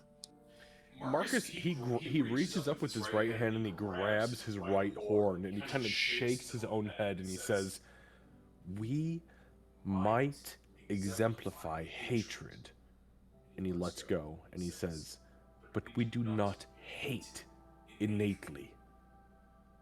The ninth sons, not the third daughters, but the ninth sons abound in championship amongst our people to fight back against those who attacked us. We are simply defenders. We want nothing more than the defense of our people and the sanctity of our brethren. So, I don't harbor anything against you specifically, but if you were to have just flashed Clan Streetmost's symbology at me, I'd have cut you down where you stood. And that's it. Actually, that reminds me, Kira. Of what clan of your people do you hail from? Or are you one of the Free Peoples? Her expression shifts. It goes clouded and a little sad.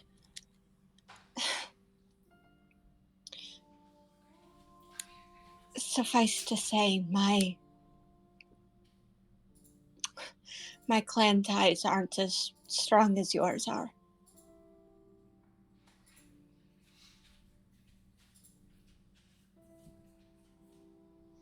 He kind of nods and he says, "Understood.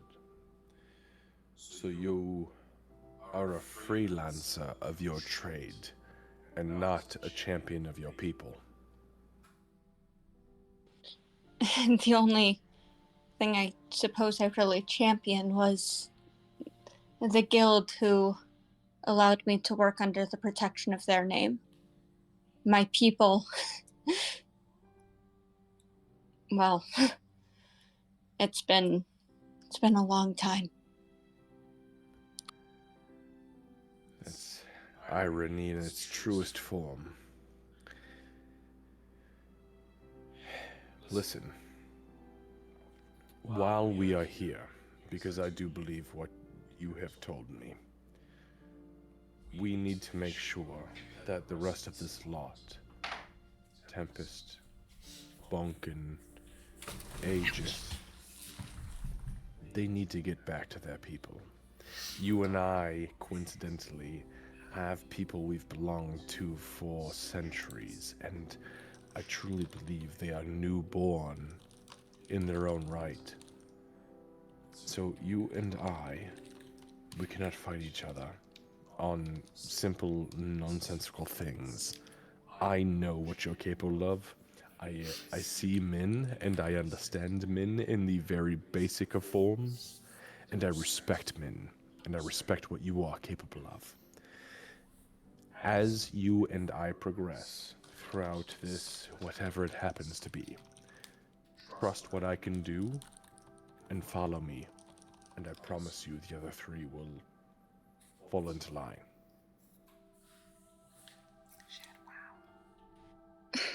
Marcus, I never feared hatred from you any more than I do from, well, pretty much everyone. I don't fear more hatred because of who it is that you fought against. I'm just expected that in the way the world has become, but as far as leaving here, and she looks past him to the others, and then she lowers her voice so it is barely audible. I searched for a way in Astaria to be able to find a home again for those who had become lost. Marcus puts his hand up, and again, all of this is in Elvish. He says, "When you said, 'not again,' after looking out into the cityscape, what exactly did you mean? Have you time traveled before? Be straight with me. I'll see through it." And he glances down at Min. She is quiet for a moment. And then she just looks him dead in the eye. Time? I don't know. But this is not the first world I have walked. Or the second, I suppose. He blinks and he thinks for a minute, and then he says, "Did you come from the Shadowfell?"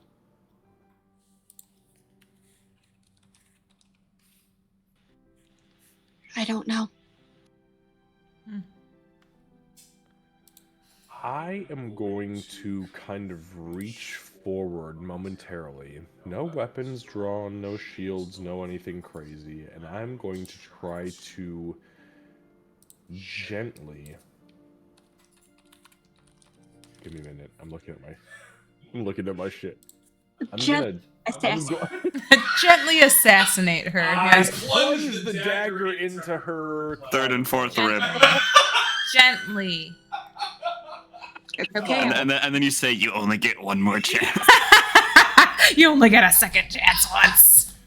God, wow, you guys brought that to a whole new level. Ooh, boy. I'm just for the record. Go ahead.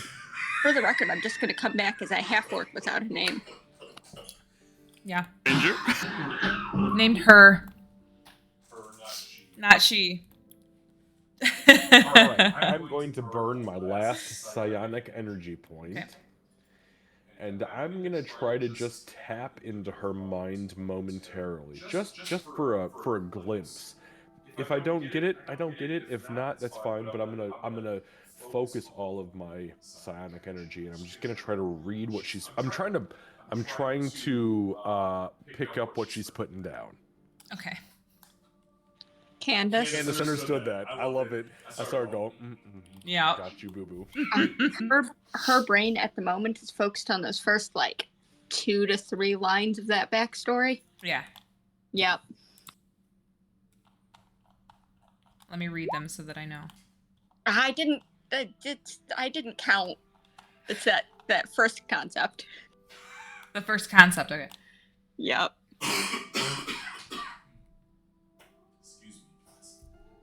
I like it. The session's a lot of backstory exposition. Keep it going. A lot of I love it. I know. I'm loving every bit of it. Unfortunately, I'm not putting any of it in my notes because of the fact that Aegis doesn't speak Elvish and definitely would not be able to hear it. I know. It's rough. To be fair, there's only 2 of us, but been there, done that. I speak one of all of your languages. My notes include a drawing of an elevator with a pulley system and notes electricity instead of person. He drew a picture of an elevator, and I love that so much. All right, so you used. I used my last. I also have your quote. In the face of evil, the ninth son stands and brings his friends across the lands. So, that's your fault. That's you're welcome. Horrible. I have absolutely no skills in any way. For my notes of that whole conversation, I have Marcus asks Kira stuff.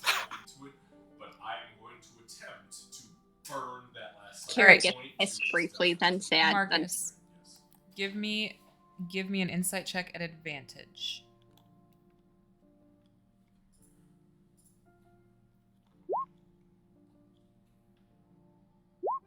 Oh wow! 8? What the fuck? Back to back. Wow. It was meant to be. You do have inspiration. Do you want to use the inspiration? I'll give you that chance before I give you a Yeah, I'll use the inspiration. Fuck it. We're gonna burn the inspiration. We're rolling it now. Here we go. Another 8. Let's go. Oh man. If it's another Please, 8. no. Oh, it was a 7! and a dirty 20! Alright. It was a dirty D20. Okay, Oh, all right, it okay. required 4 Wow. D20 to fucking You get got above a a 10. hard brain to Good. break, Kira. Whew. I Good did. lord. And the problem is it's filled with like circuitry.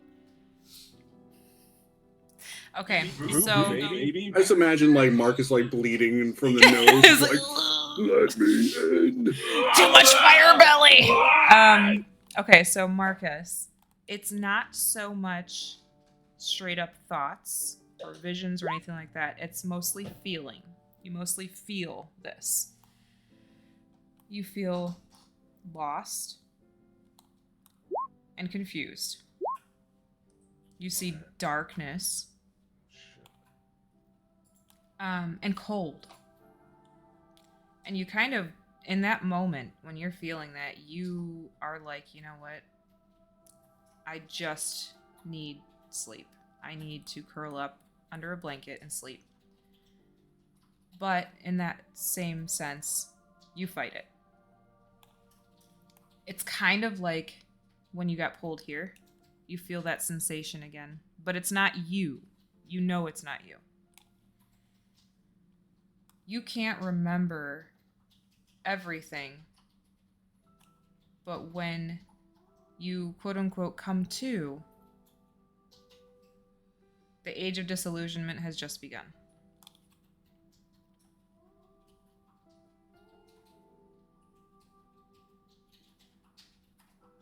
You fast forward a little bit, you're feeling lost again. You feel that same pull. And then you see New Haven. This New Haven.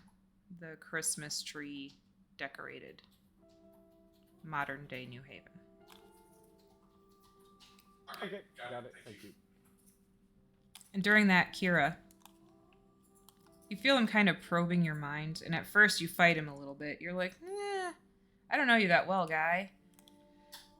But after the conversation you guys just had, you're like, you know what? I can't completely do this alone, and I created Min, so she's still an extension of me. I'm gonna let somebody in just a little bit. You let him feel the loneliness, the confusion, and you very particularly remember the darkness so that he can feel it as you felt it. Okay. So as he gets that imagery, he kind of takes a deep breath, and you see his hands kind of go out like a toddler doing like firework hands, like I call them firecracker hands. And then he breathes out, and as he sits down, he kind of creeps up like a cobra and stares Kira straight in the eyes, and he goes, "God." I'm What? very sad I missed what he said. He said, "My God." He said, "My God. What have you seen in your time? Because I think I felt it. I'm so sorry about where you're from, and I know you've had nothing to do with my opposition clan. Let's get the hell out of here." Yes? She just kind of nods a little bit. She can't bring herself to speak. She nods, and then she, with the back of her hand, just wipes at her eyes, because even remembering it just nearly broke her again. And that she doesn't say anything. She just kind of does a small little nod. So Marcus will smile, and he'll nod, and he'll go, good. Then you know what I have suffered to get to where I'm at. He kind of nods back to the rest of the group. And these drunken assholes want to wield firearms and suits of armor powered by electricity not created by wizards, but by inventors. Let's lead them. To be fair, we weren't the one who asked that. That's true. It was me. You know, To be fair, I never said anything about any of that. I'm not sure what a firearm drunk is. bag. You can't hear shit, you drunk fucks. You know, if they want to explore, you don't know how long we're going to be here. So let's explore.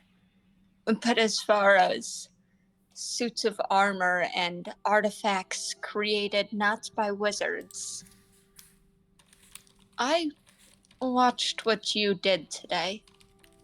Give me a few hours with my tools and I might create something not of wizardry for you too. My goodness. Marcus stands. He turns around semi-confidently and begins to walk back towards the tequila shooters at the fucking bar over here, Bonkin, Tempest, and I'd like to think that as you're coming back, Bonkin's busy like loudly speaking about the time that his friend beat the shit out of him. So he's like, right, and I like tried to throw a right fist, but he just dodged and hit me right in the jaw. That man hit on me for 3 hours straight. Tempest is getting sleepy. Yeah. How is Aegis doing? I was about to say, yeah, Aegis had already moved away from the bar since he had his wineskin and everything, and he's just sitting on the couch there, just kind of chilling, minding his own business, taking everything in, kind of. Okay. So, Marcus will, he'll kind of move back to the group. And, he'll say, well, my friends, our hostess has offered us a resting quarters on the, I believe, 20th level? I don't recall what she said, but hopefully somebody can figure it out. If not, we're going to be riding up and down this fucking things all night. Let's step in, shall we? And he kind of walks towards the elevator, expectingly, not entirely sure what the fuck to do. Oddly enough, it Was dings. No fucking way! It dings and the doors open. Shut up! What And were the odds of she's- that? Was that like she's a in 10? there. No! I knew you were gonna come in. And also, just so you guys know, this is the size of the elevator, like from here to here. So there really was enough space for him to be waving his fucking. Oh, that's a big ass elevator. Yeah, it's a huge Yeah, elevator. this is a massive elevator. So when Marcus They have was a desk in the no, elevator? no, there's a Couch and couch. There's a couch. Fuck yeah! Yeah. Well, it's gonna take 20 minutes to get up and down. I guess there is. It's not really. I wouldn't call it a desk. Like what she had was a desk, but there is like a little table. It's a reception platform. Yes. So that way, during the day, there's somebody that sits there. But yeah. So she'll be pushing the button to hold the door as well. Okay, we did secure. Like I said, we did secure space for you on the 20th floor to rest. I'm working on equipment at this time. You will probably be meeting Professor Quillspark in the morning. I told him to leave you alone. What lineage does Professor Quillspark hail from? Is it always about race with you, man? He kind of glances over at Tempest and says, you have no idea. She actually, hold on. It's weird. My character is a racist. He's a racist, fuck. but he has a reason to be. I don't think there's a reason to be, well, you sounded a bit dark there, Mr. Marcus, to be perfectly honest with you. Leilna actually would have given Marcus a little kind of like quick sideways glance, but kind of shook it off. Because I can't fucking roll anything on her, ever. I haven't gotten anything over a 10. I don't need to sound like I'm racist of any sort, but I would just thought you were curious. That's why I was wondering. Of course, curiosity, because I'd like to know how to address somebody if they are going to be larger or smaller than me, or left and right, or furrier or bolder. So, to answer your question, yes. she'll look over at Aegis. I believe they are of the same lineage. I believe he is also gnomish. And it glances down and says, no, I believe Master Aegis is halfling. Oh, you got that right. Oh, my I'm one of the apologies. lucky bastards. I shouldn't have assumed. And she looks at your ears and goes, well, he is gnomish. And he is quite good at what he does. And what is it exactly that he does? Research and invention. You one of these scientists, folk? He's a scientist, yes. She actually seems very proud, like genuinely proud. He's one of them illuminists. Yes, I he's listen sometimes. our best illuminist. But I did tell him to leave you alone tonight. I think it would be best for you all to get a good rest, a solid rest, and Yes. claim a space for yourselves here. I can literally only imagine how difficult this must be for you, and the least I can do is give you a bed and a locker and a place to keep your things. We'll do better Very than much that. appreciated. Kira's going to finally turn and walk up to this elevator, and kind of the two of them are going to get into it at this last bit. Would it also be possible to get a table? I need a space where I can work, if that's at all possible. If we're going to be here for some time, I need to be able to do repairs, and if I'm going to try and understand this Thank you, electricity of yours. And she kind of trails off and just gives kind of a sheepish little grin that's absolutely shameless. I love you, baby. It's the like, oops, well, you know I'm going to anyway kind of grin. Give me a minute, okay? Go on. But it just a table, one that can withstand some heat or blows. You'll want to speak with Welkini, but I'm sure we can accommodate. Thank Welkini is Professor Quill Sparks. Don't tell her I said this, but his apprentice of sorts? Can you spell that name, Professor what? Quill Spark. No, Quill. I know. Okay, Quill Smock is easy. You said Lahini. Welkini. This is Wahini? W-E-L. Hold on. Okay, go. W-E-L-K-I-N-I. Of course I couldn't have fucking pronounced that from anywhere in You the could pronounce it, realms but of spelling it reality. might be difficult. That's terrible. Wahini. Welkini. And he is who? She is... Oh, excuse me. I'm sorry. Professor Quill Sparks' apprentice, I suppose you could call her, but don't tell her that. Quite frankly, they are... Does she not know that? She knows Quill she Sparks' is. apprentice? They are more partners than apprentice and teacher. Not in that... I don't know how to explain it. She's very good at what she does. And he also is, but leans on her a bit. I hope that clears it up. Partner in the sense of like a work partner. Correct. Yeah. Correct. Give me 1 sec, okay? Well, I don't... I don't really need to sleep the same way. If there's Doesn't any... matter. Come get some rest, please. Everybody should get their space. Although, and he holds a finger up, the weird, awkward, like, not to interrupt, but just a moment finger, looks at Kira and in Elvish says, if there is any investigatory work that you and Min need to do while we rest, please see to it. If I can... And she responds in Elven. Actually, if I can steal just another moment of your time before we turn to our quarters, I might spend the night working instead. Was that to Marcus or to Lil? Yep, that was to Marcus. Yep, Lilna's and gonna pretend like she didn't hear what you said.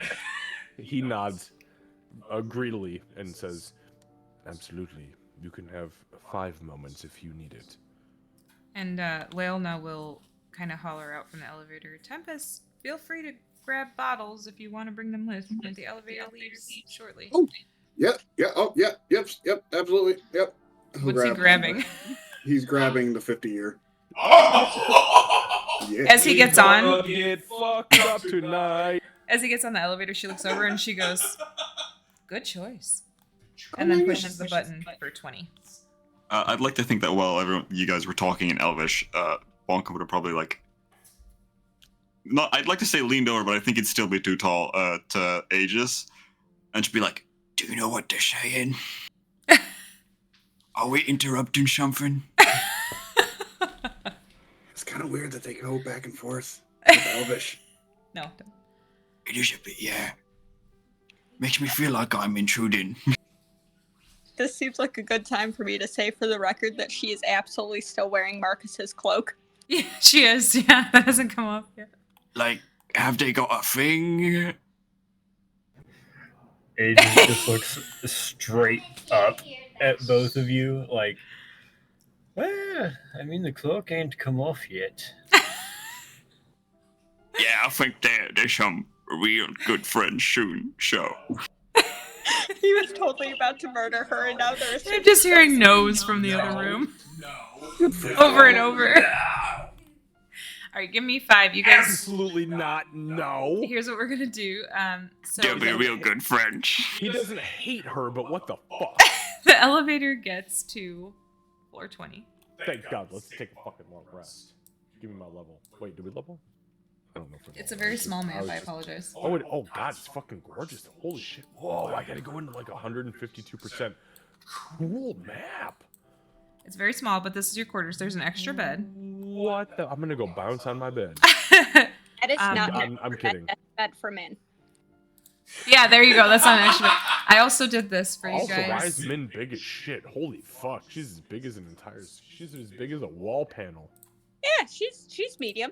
She's a giant cat for what she is. Oh, that's cool as shit. Wow. So Look, this if is I your- was a superhero, you guys, this would be the place that I would want to take my long rest. Every night, wake up. You don't, no alarm. Just wake up when you want to. But when you do wake up, you gotta go fuck up bad guys. So I'm gonna give you guys a minute. Yeah. Get I'd our be leader okay. down. Go ahead, I'd be Aegis. okay with that, even if it was like, yeah, there's 5 other people in the same room. Like, okay, this is gonna be comfy as shit. I call this bed in the middle. Aegis would instantly take one of the 2 beds by the window, though. I'll take whatever one's left. To be honest, I'm not used to sleeping on a bed. I have like a pile of hay in my home with like my clothes normally, my shirt as a pillow. Kira's going to like immediately like she just. I'll sleep wherever. Kira's gonna move the pillows like off to the side and just lay out, like unrolls some tools. Like, hey, Bunkin, do you have my bag? Oh yeah, sure. I forgot about it. Yeah, you want it back? Yeah, if you could set it, just here. And she like gestures, and she's not even looking at Bunkin. She's trying to figure out how to make this workspace work. Right, here you go. And he's gonna like gently put it down. Oh, thank you. Cool, I get to remove weight from my... Dude, me and you both. I am over encumbered by like 125 pounds. I'm not over encumbered yet. I have a few. I have like 30 pounds still. 3 words Can I tell you Treat something, honestly? yourself. I had to pick up the boots of striding and springing as my magic item for this character so that I could actually walk more than 20 fucking feet in any combat. How disgusting is that? I very nearly took the create a bag of holding because of how much shit that I am carrying, but I wanted to be able to do cooler stuff for the party instead, so I'll do that next level. Next level, like create a bag of holding. Very Levels. important to have at some point. Hell yeah. Does anybody have a bag of holding? Wait, does anyone here have a bag of holding?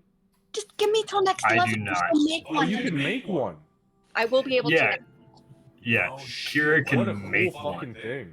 Replicate how often can magic you make item. one? Oh, it's replicate. No shit. I'll be damned. Wow, that's really cool.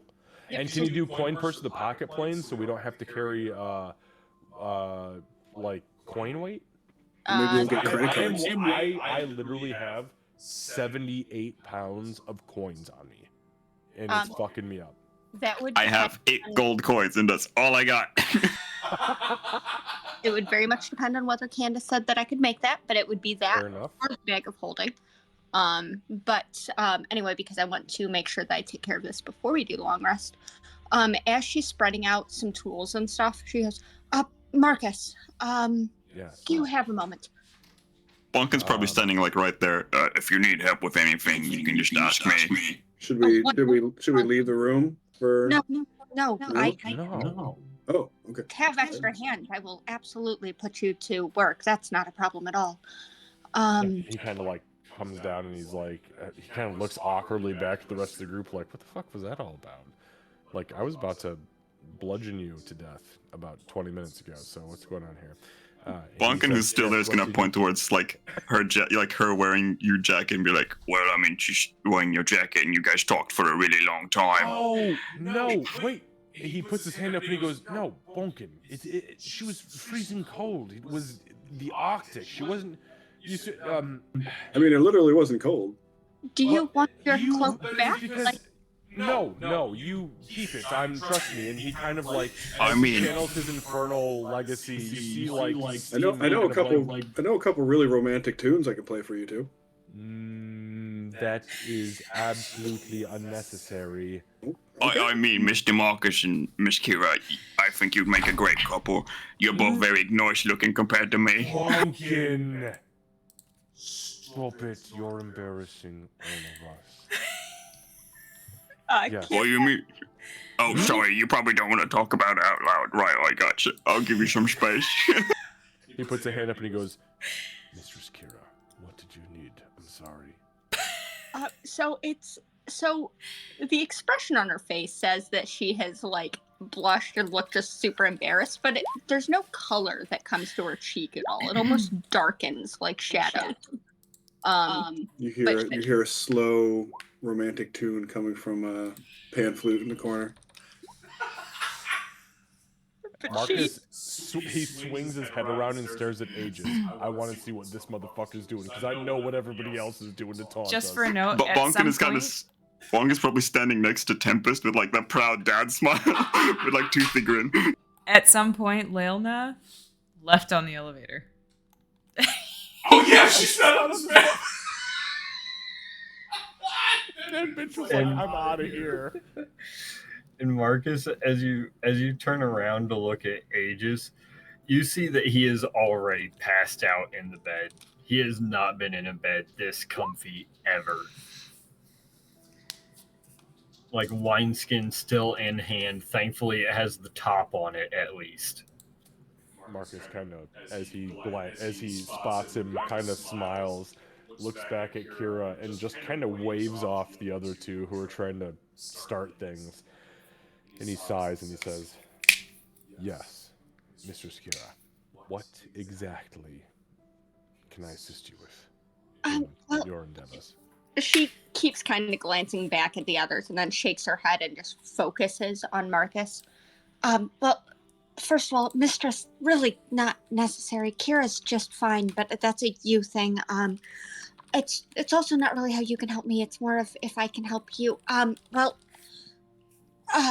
Okay, so I've come up with... Just give it to me straight, and yes, Kira it will be. I apologize, my own pleasantries have apparently trickled through almost 1,000 years. No, Kira. don't. Yeah, Kira's just fine. So I've come up with a couple of different, we're gonna call them maybe recipes. There are things that I think that I could probably make that might be able to help, but I could, I don't know which of them might be more helpful to you. Potions, salves, No, elixirs. Think of... And she switches to Elven for a single word and just says, relics. You see his eyes go fucking wide. I mean, like, full bright. He goes, in Elven, he replies, "What have you created?" Well, it's more of what I will. So I was thinking, well, I don't know. Do you have to focus your concentration when you use your abilities? He kind of nods in acknowledgement and he says, "I don't." But he points back at Tempest and Aegis and he says, "But those two may. I draw my... You think he's trying to get us involved in this whole thing too? Maybe he needs some tips. To be honest, I'm not a bachelor, so I think you're gonna want to have to do it.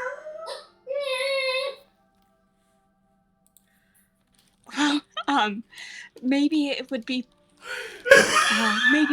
better for them instead. I was working on something to help those that use magic be able to focus on it better after, everything came back, people were finding it hard to control, so I did a thing to help people kind of just keep their focus. Or you're smart, so I was thinking about maybe if you are a very combat focused and she's very awkward in this. You're very good in combat. Look at her stutter. Yes, thank you. Don't pay any heed to them. They're very excitable. I'm not really used to talking about this, really. Most people don't want to actually listen to it. And he is looking at you intently like, give me your information. Give me your deets. Do you ever have it where people try and just knock you down when you're fighting to take you off your feet? Yes, of course. Everybody wants to do that to me because if I'm standing, I am a menace to the entire front line. What if there was a way to turn your cognitive functions into a physical manifestation of strength to be able to help you keep your footing just by thinking about it? Does he comprehend anything that you just said, Candace? Give me an intelligence check. Fuck yeah! Plus 2! Oh my god, 11! Yeah. It mostly makes sense. It mostly makes sense. So the second thing that she was saying was to translate into game terms was to use your intelligence modifier to add your intelligence modifier to a strength check or strength saving throw, or as a reaction, when it would be knocked prone, the wearer can expend a charge to not be knocked prone. That's the mechanical translation of the second item she was discussing. And to you, that makes a lot of sense, the suggestion she's making just from a, tactical standpoint. Okay. So Marcus, his eyes kind of go wide, and he kind of eyes your fidgety hands and extremities, and he says, that does sound wonderful, honestly, but it's very rare that somebody can get the slip on me and knock me to my back. Help them. And he kind of points back at the taunting assholes in the room, and he says, help them in any way that you can, and I will do everything in my power to ensure that they are not targeted by our enemies. She shrugs a little bit in this. Yeah, I can't do a lot. It's kind of hard to make them, but yeah, if you're sure.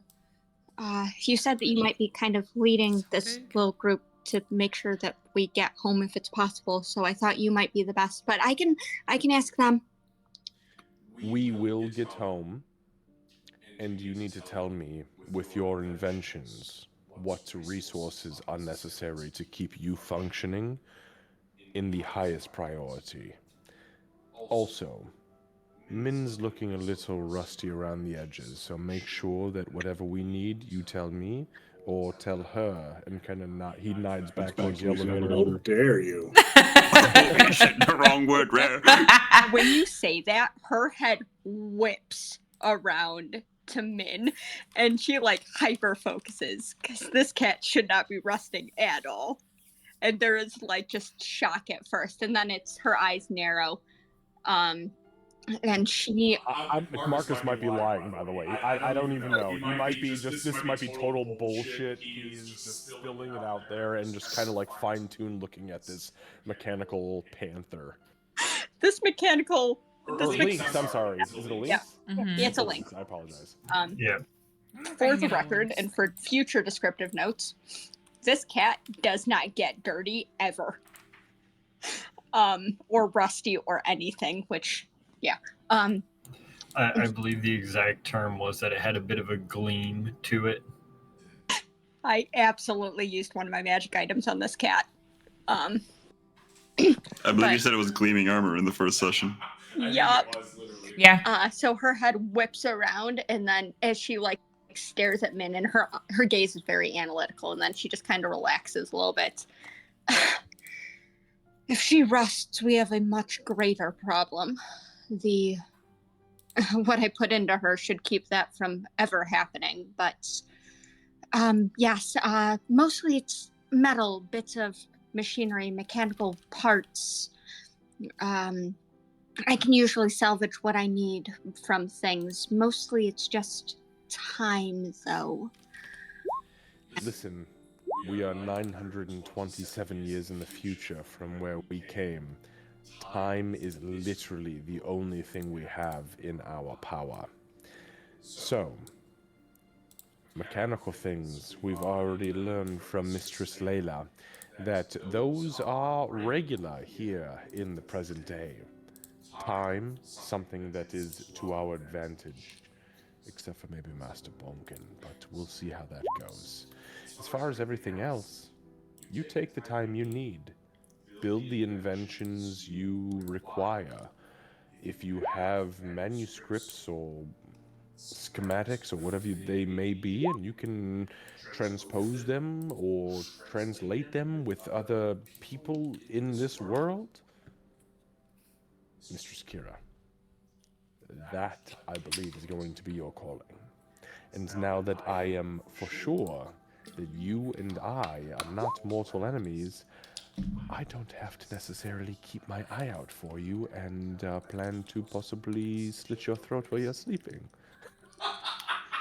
She narrows her eyes a little bit, but it's not hostile at all, and says, "You realize Min never sleeps, and neither do I, right?" He blinks a couple times heavy and goes, "If you know anything about the champions of my clan, you'll know that I also never need to sleep mentally, though my body requires the sweet tusk of fatigue."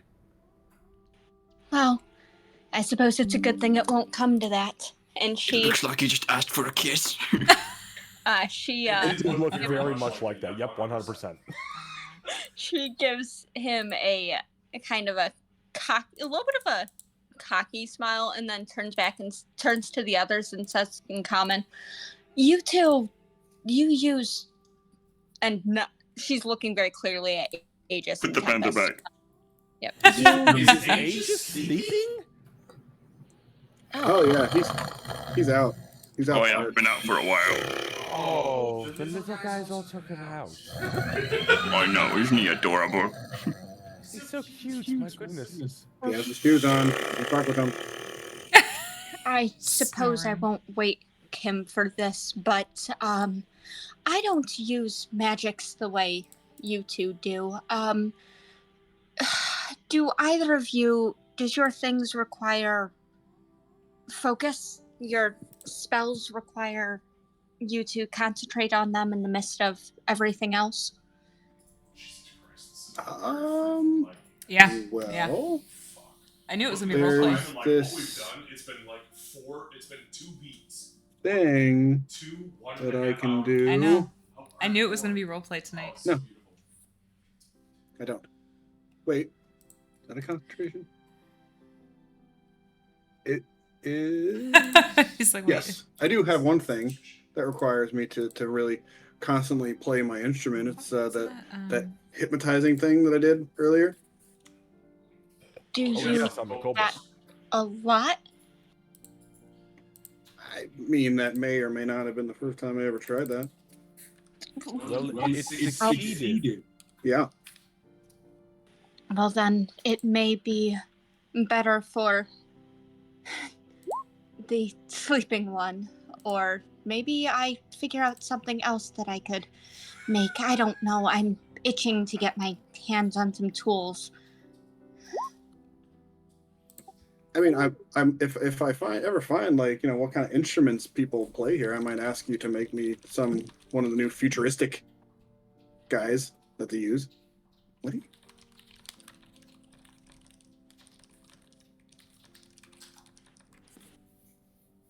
Well, I'm sure we can ask about instruments tomorrow. Speaking of, well, instruments, but of a different sort, no one has anything that's rusted horribly like poor Bonkin's trident, right? Or in disrepair. Please tell me before this passes another night. Yeah, well, I think if you really dislike that, I'm afraid I'm sorry I have to give this to you. And he's going to take out his net, and it's probably like terribly rusted, covered in seaweed and stuff, and just really like completely used out. Fishing net rips in some parts. And now that it's mentioned, Marcus is gonna look down at his fucking full suit of chainmail that he's wearing, and his 2 flails, and he's gonna go, "My God, it's like everything that I'm wearing aged hundreds of years. Look at this shit." Well, then take it off. Leave it in a pile at the base of the bed. I'll take care of it while you sleep. Bonkin, please put that here. Did you ever clean this? Oh. Yeah, sometimes, but salt water isn't exactly great. Oh, we're gonna take care of it. I mean, I also have this rapier that used to be my father's. I didn't hardly ever use it, but. And let me you never sharpened it or maintained it or oiled it. You let the leather crack and rot and. DM, has that rapier ever been oiled? Hold on, let me roll a die. I would say maybe it was at one point, but not since Tempest has it. Has it stabbed things and not been oiled or cleaned afterwards? Like, did he just like put it back in? Oh, no, it's been cleaned. Oh, okay. It probably never saw a battle ever. Probably never will. Yep. I'm so happy. But if I play this bard right, it hopefully will never see the light of day. I ain't gotta stab nobody. Add it to the pile. All of you, like, we're not going to come into a new world with our gear in disrepair, and tomorrow I will show you how to do basic maintenance. Bonkins kind of looks sideways. It was like the disrepair, and he's gonna like look at his clothes and then just look back. So, you can add the clothes to the pile too. It doesn't have to be just metal. I'd rather not. I don't have anything else to wear, and I know I'm not the greatest looking, so. It's just a body. And it's mine, and I like to keep it covered. Whatever you prefer. Besides, it'll take you forever to get the hair out. I'll do it, don't worry. When you go and bathe or whatever, if you want me to fix it, just let me know. The rest of you, anything that you need fixed, please. It would be my pleasure. Don't let us die to something not being maintained, please. So Marcus, he pulls both of his flails out, he puts them down into the pile, he takes the entire suit of chainmail off, but then he very quietly walks over to Aegis, who is sleeping, and he gently, not in absolutely zero aggressive fashion, kind of manipulates Aegis's body, for lack of a better terms. I know he's not dead, but his body, and tries to see if there's anything metal on him that looks worse for wear that could possibly be repaired overnight. Anything. On Aegis? Yes. Give me an investigation. Well, I got a +5. I rolled shit. 14. Oh, that's good enough. Okay. That's alright. It's a good berry. Aegis, go ahead. You can answer that. I was actually looking over at my inventory just to make sure I knew the answers to that.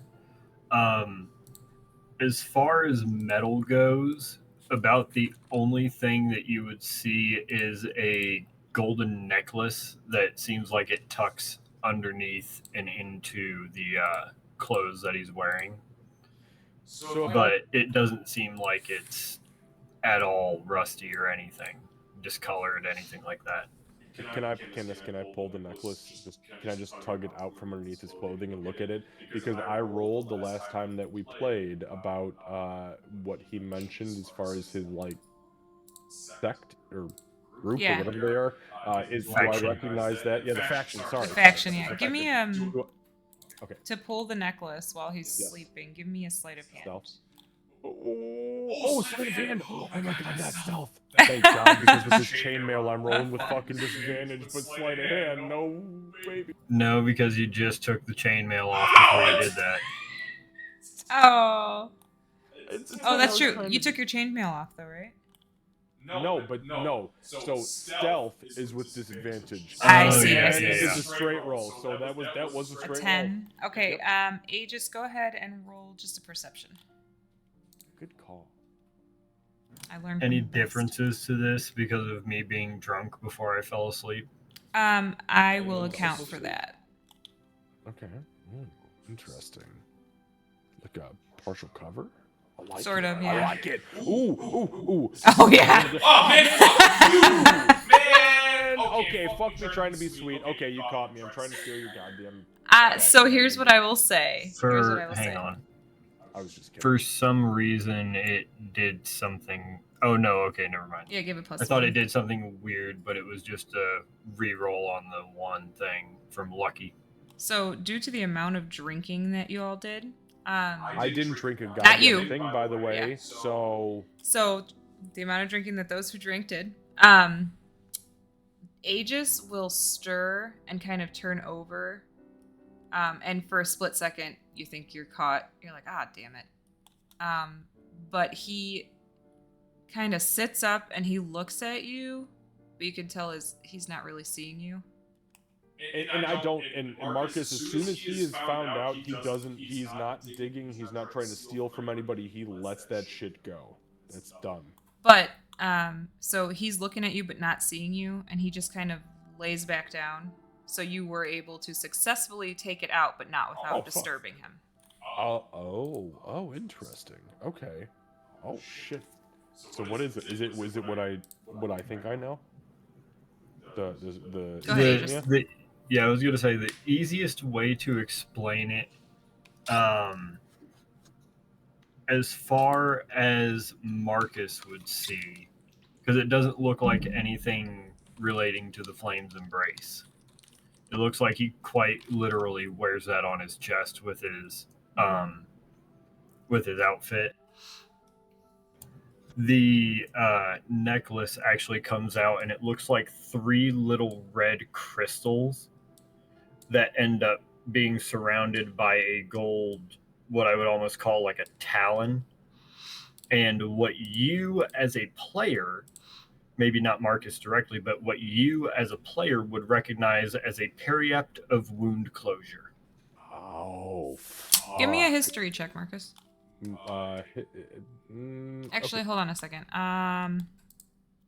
History or Arcana, you pick. It doesn't matter. It's the same fucking roll. But Okay. I'll make Arcana because of the Age of Disillusionment fun stuff. And I rolled a 14. Hey, yeah, you would recognize it. You would recognize. This is a pretty standard Yeah, thing. I mean, it like is. people who of high Especially importance have it. Especially people who are in the habit of healing others. They tend to have this item. Okay. So he notes it and he kind of swallows that. He actually is gonna tuck it back inside of Marcus's I'm not stealing it. He's gonna tuck it back into Aegis's. Yeah, no, he's gonna tuck it back into Aegis's shirt, and he's just gonna kind of give him a little pat on the shoulder, and he's just gonna kind of pull the blankets up over his shoulders and let him fucking.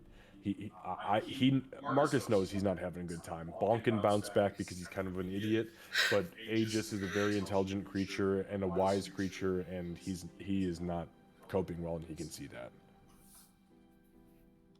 And that's that. And I will take a note on that in my inventory. Perfect. Or in my session notes.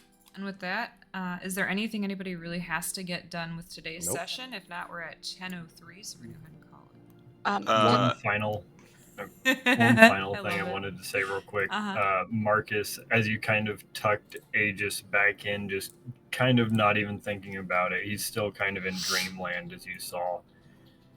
He just kind of stirs a little bit again. Good night, Alan. I'm sorry, was that Alan? Alan was the name you Got it. Nope. I love and hate my players at the same time so much. I had to think on that for like 30 seconds straight. Yeah. So kind of on a similar but different note, does this place we stay in have a balcony? No, it does have windows. It does have these windows here, quite large, but no balcony. Then Bonkin will probably open a window and go to one and start, take out this, pipe he has. It's very intricate and ornate and has, this weird, I'll post it in the D&D channel. Great. Perfect. Yeah, so as you open the window, it kind of has a suctioning effect out because of the height you're at. Go ahead, Kat. I was just gonna ask if you wanted me to describe what Kira's doing through the night now, or if you want. Oh my god. Yeah, go ahead. What? This motherfucker's smoking out of the meepo pipe. The meepo pipe. Tell me That's not the meepo pipe. Smoke a meepo, there we go. Smoke a meepo! Look at that pipe. It's not, by the way, that's not the image I picked. That's the image I was given on the magic item. Oh, really? Oh, I love it. That's great. Oh, okay. The second you said That's dragon I pipe. see the image you picked. I didn't pick one. Okay, that's a cool fucking pipe, though. Is I the love pipe. it. Yeah, that is.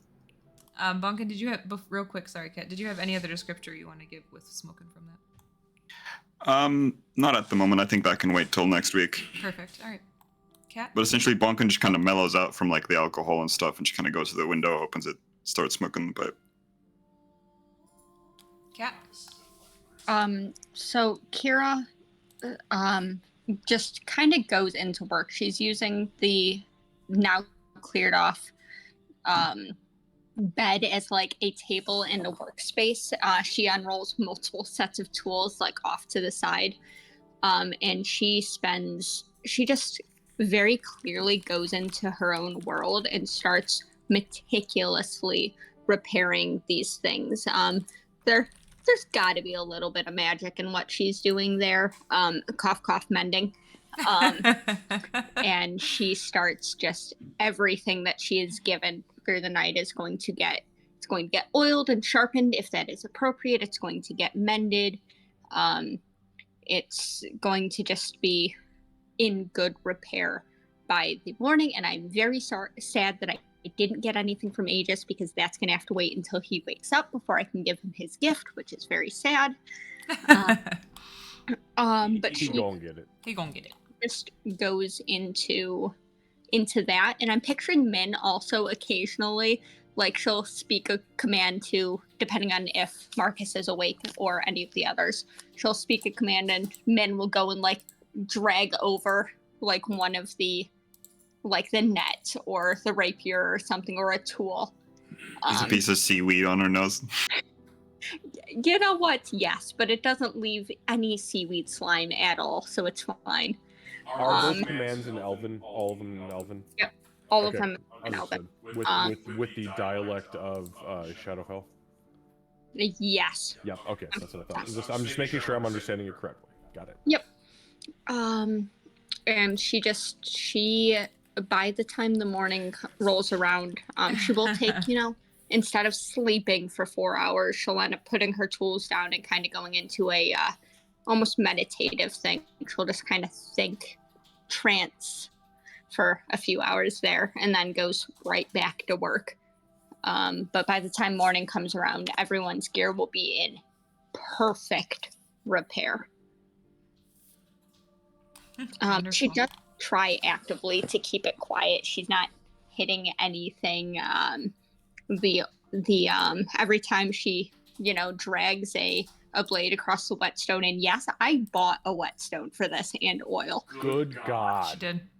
I love that so much. I haven't seen that shit since 3rd edition. I swear to God. Actually, you know what? That's not true. I think that Ree had a whetstone for a while early on. No, it was not Ree. That was in campaign 1. That was fucking Was that Droven? It was Droven. Yeah, it was Droven. It was Droven. He carried a fucking whetstone, sharpened shit. Okay, sorry. So as you're doing that, Kira, because you're being cautious, once in a while you'll see Tempest and Bonkin kind of tossing and turning, but you don't actually wake anyone up. Just goes back to snoring. I know. Loudly. She'll like pause and kind of look, and she might, like, if they're tossing too much, she might go and work on something like the leather or something like that instead. But she works through the night, other than the 4-hour block when she's recovering and thinking through future plans. And she does keep, if anyone's awake at all during the night, she keeps looking contemplatively towards Aegis, as that'll have to wait until next session. Yeah. And thank you guys. I knew we were gonna have a lot of roleplay. I love that it was only roleplay. That makes me so happy. I now feel the pride that Xavier felt for the past 2 years with our Sunday campaign. You mean the one where we spent like I don't know, months in that one town? Yeah, because we're role playing so much. Months? Are you kidding me? It was like 6 fucking months. It was so much. Underhill. Like, hey, let's develop our characters. And then we got kicked out of it. Even Middleton. Lucy shows up in Middleton and is like, hey, I'm a bard. How are you guys? Well, oh my god, let's fucking get out of Underhill City. Oh god, I'm gonna hide in the shadows. Yeah, 5 months. And 5 months later. I want to be respectful of everybody's time. I know we went 10 minutes over. I thank you, everybody. My Rumpleman story is very quick. We played beer pong with it. It was a terrible idea. Oh god, beer pong and Rumpleman. I got tackled. You are insane. We played tackle Candy beer cane pong. Vomit. We played tackle beer pong, and the like guy on the other team was like 6'5" and like 300 pounds. See, I did not do this shit. I went to school for an acting degree. It was when I was a didn't do medic. that crazy shit. Yeah. But I'll tell you what, beer pong. I'll fuck you up. So, Wait, you miss and then you get tackled? Is Oh that yeah, what it is? you have to tackle the other person for the ball. So if the ball bounces, you have to Stupid. dive It's for like, it. hey, let's incite violence I'm with our 5'6", guys. I'm 5'6", and at the time I was like 140 pounds, so it didn't go well for me. Yeah. But thank you guys. Oh, go ahead. I was just gonna say it's not really a story. It was just something I saw on a menu one time while I was at a bar, but it was a drink they came up with, quite literally called liquid cocaine, and it was it was even parts Rumplemint and 151. Oh no! It's a terrible idea. Who did that? Hashtag liquid cocaine. Man, Oh. I feel like I could fight the police. Seriously police awful. are here? Let's fight. Seriously I terrible. am ready to fight God or Or become him. God damn you, Lucy. I love that so much. I remember seeing it on TikTok and everything. Oh, It's such a. I love that video too. Such a good video. Ridiculous. All right. On that note, that terrible, terrible note, we're gonna go raid Hex, I think, because it's the only person who really saw. Hell yeah, let's raid Hex. Yeah, there's not many people on tonight. Guys, wonderful. Guys, I'm so excited for next week. I prepared realize so. Kat had any idea about my shit, by the way. Yeah, I didn't tell him FYI. anything. We don't talk I about had no D&D, guys. idea. At least not as much as possible. Yeah, Among Us is time for bed. But Yeah, yeah, that's so awesome. I next figured week- you two just had like luckily got a related backstory, and I'm like, oh, that's so cool. No, that would be the DM intervening. Had no fucking clue. I was just messing around and things happened and Yeah. I about shit myself. Yeah, that's how that happens. Well, I'm glad you didn't stab me, but I was fully prepared to just play Min for the rest of this campaign. I literally have nothing to stab you with because I'm carrying 2 flails. So I would have bludgeoned the shit out of you like an old Smacked you in woman the head. in a stairwell, but And then you would what the fuck? Settle down. What the then fuck? you would never Very specific. magic item again, because that is a threat that I can legitimately hold over you. That's true, and I do want that magic item. I want to see what the fuck you got. All right, we're gonna raid. You guys can stay in here. We're gonna raid with 14 viewers here. To Hex. Imagine using Yeah. equipment. All right, guys. Thank you for hanging out. Also, I Here we want the go. power armor. I want to play fucking Iron Man. Don't do it. Hell yeah. Get assemble here, man. Hell yeah, yes, let's do it. I guess that makes me Hulk. Yeah, for all the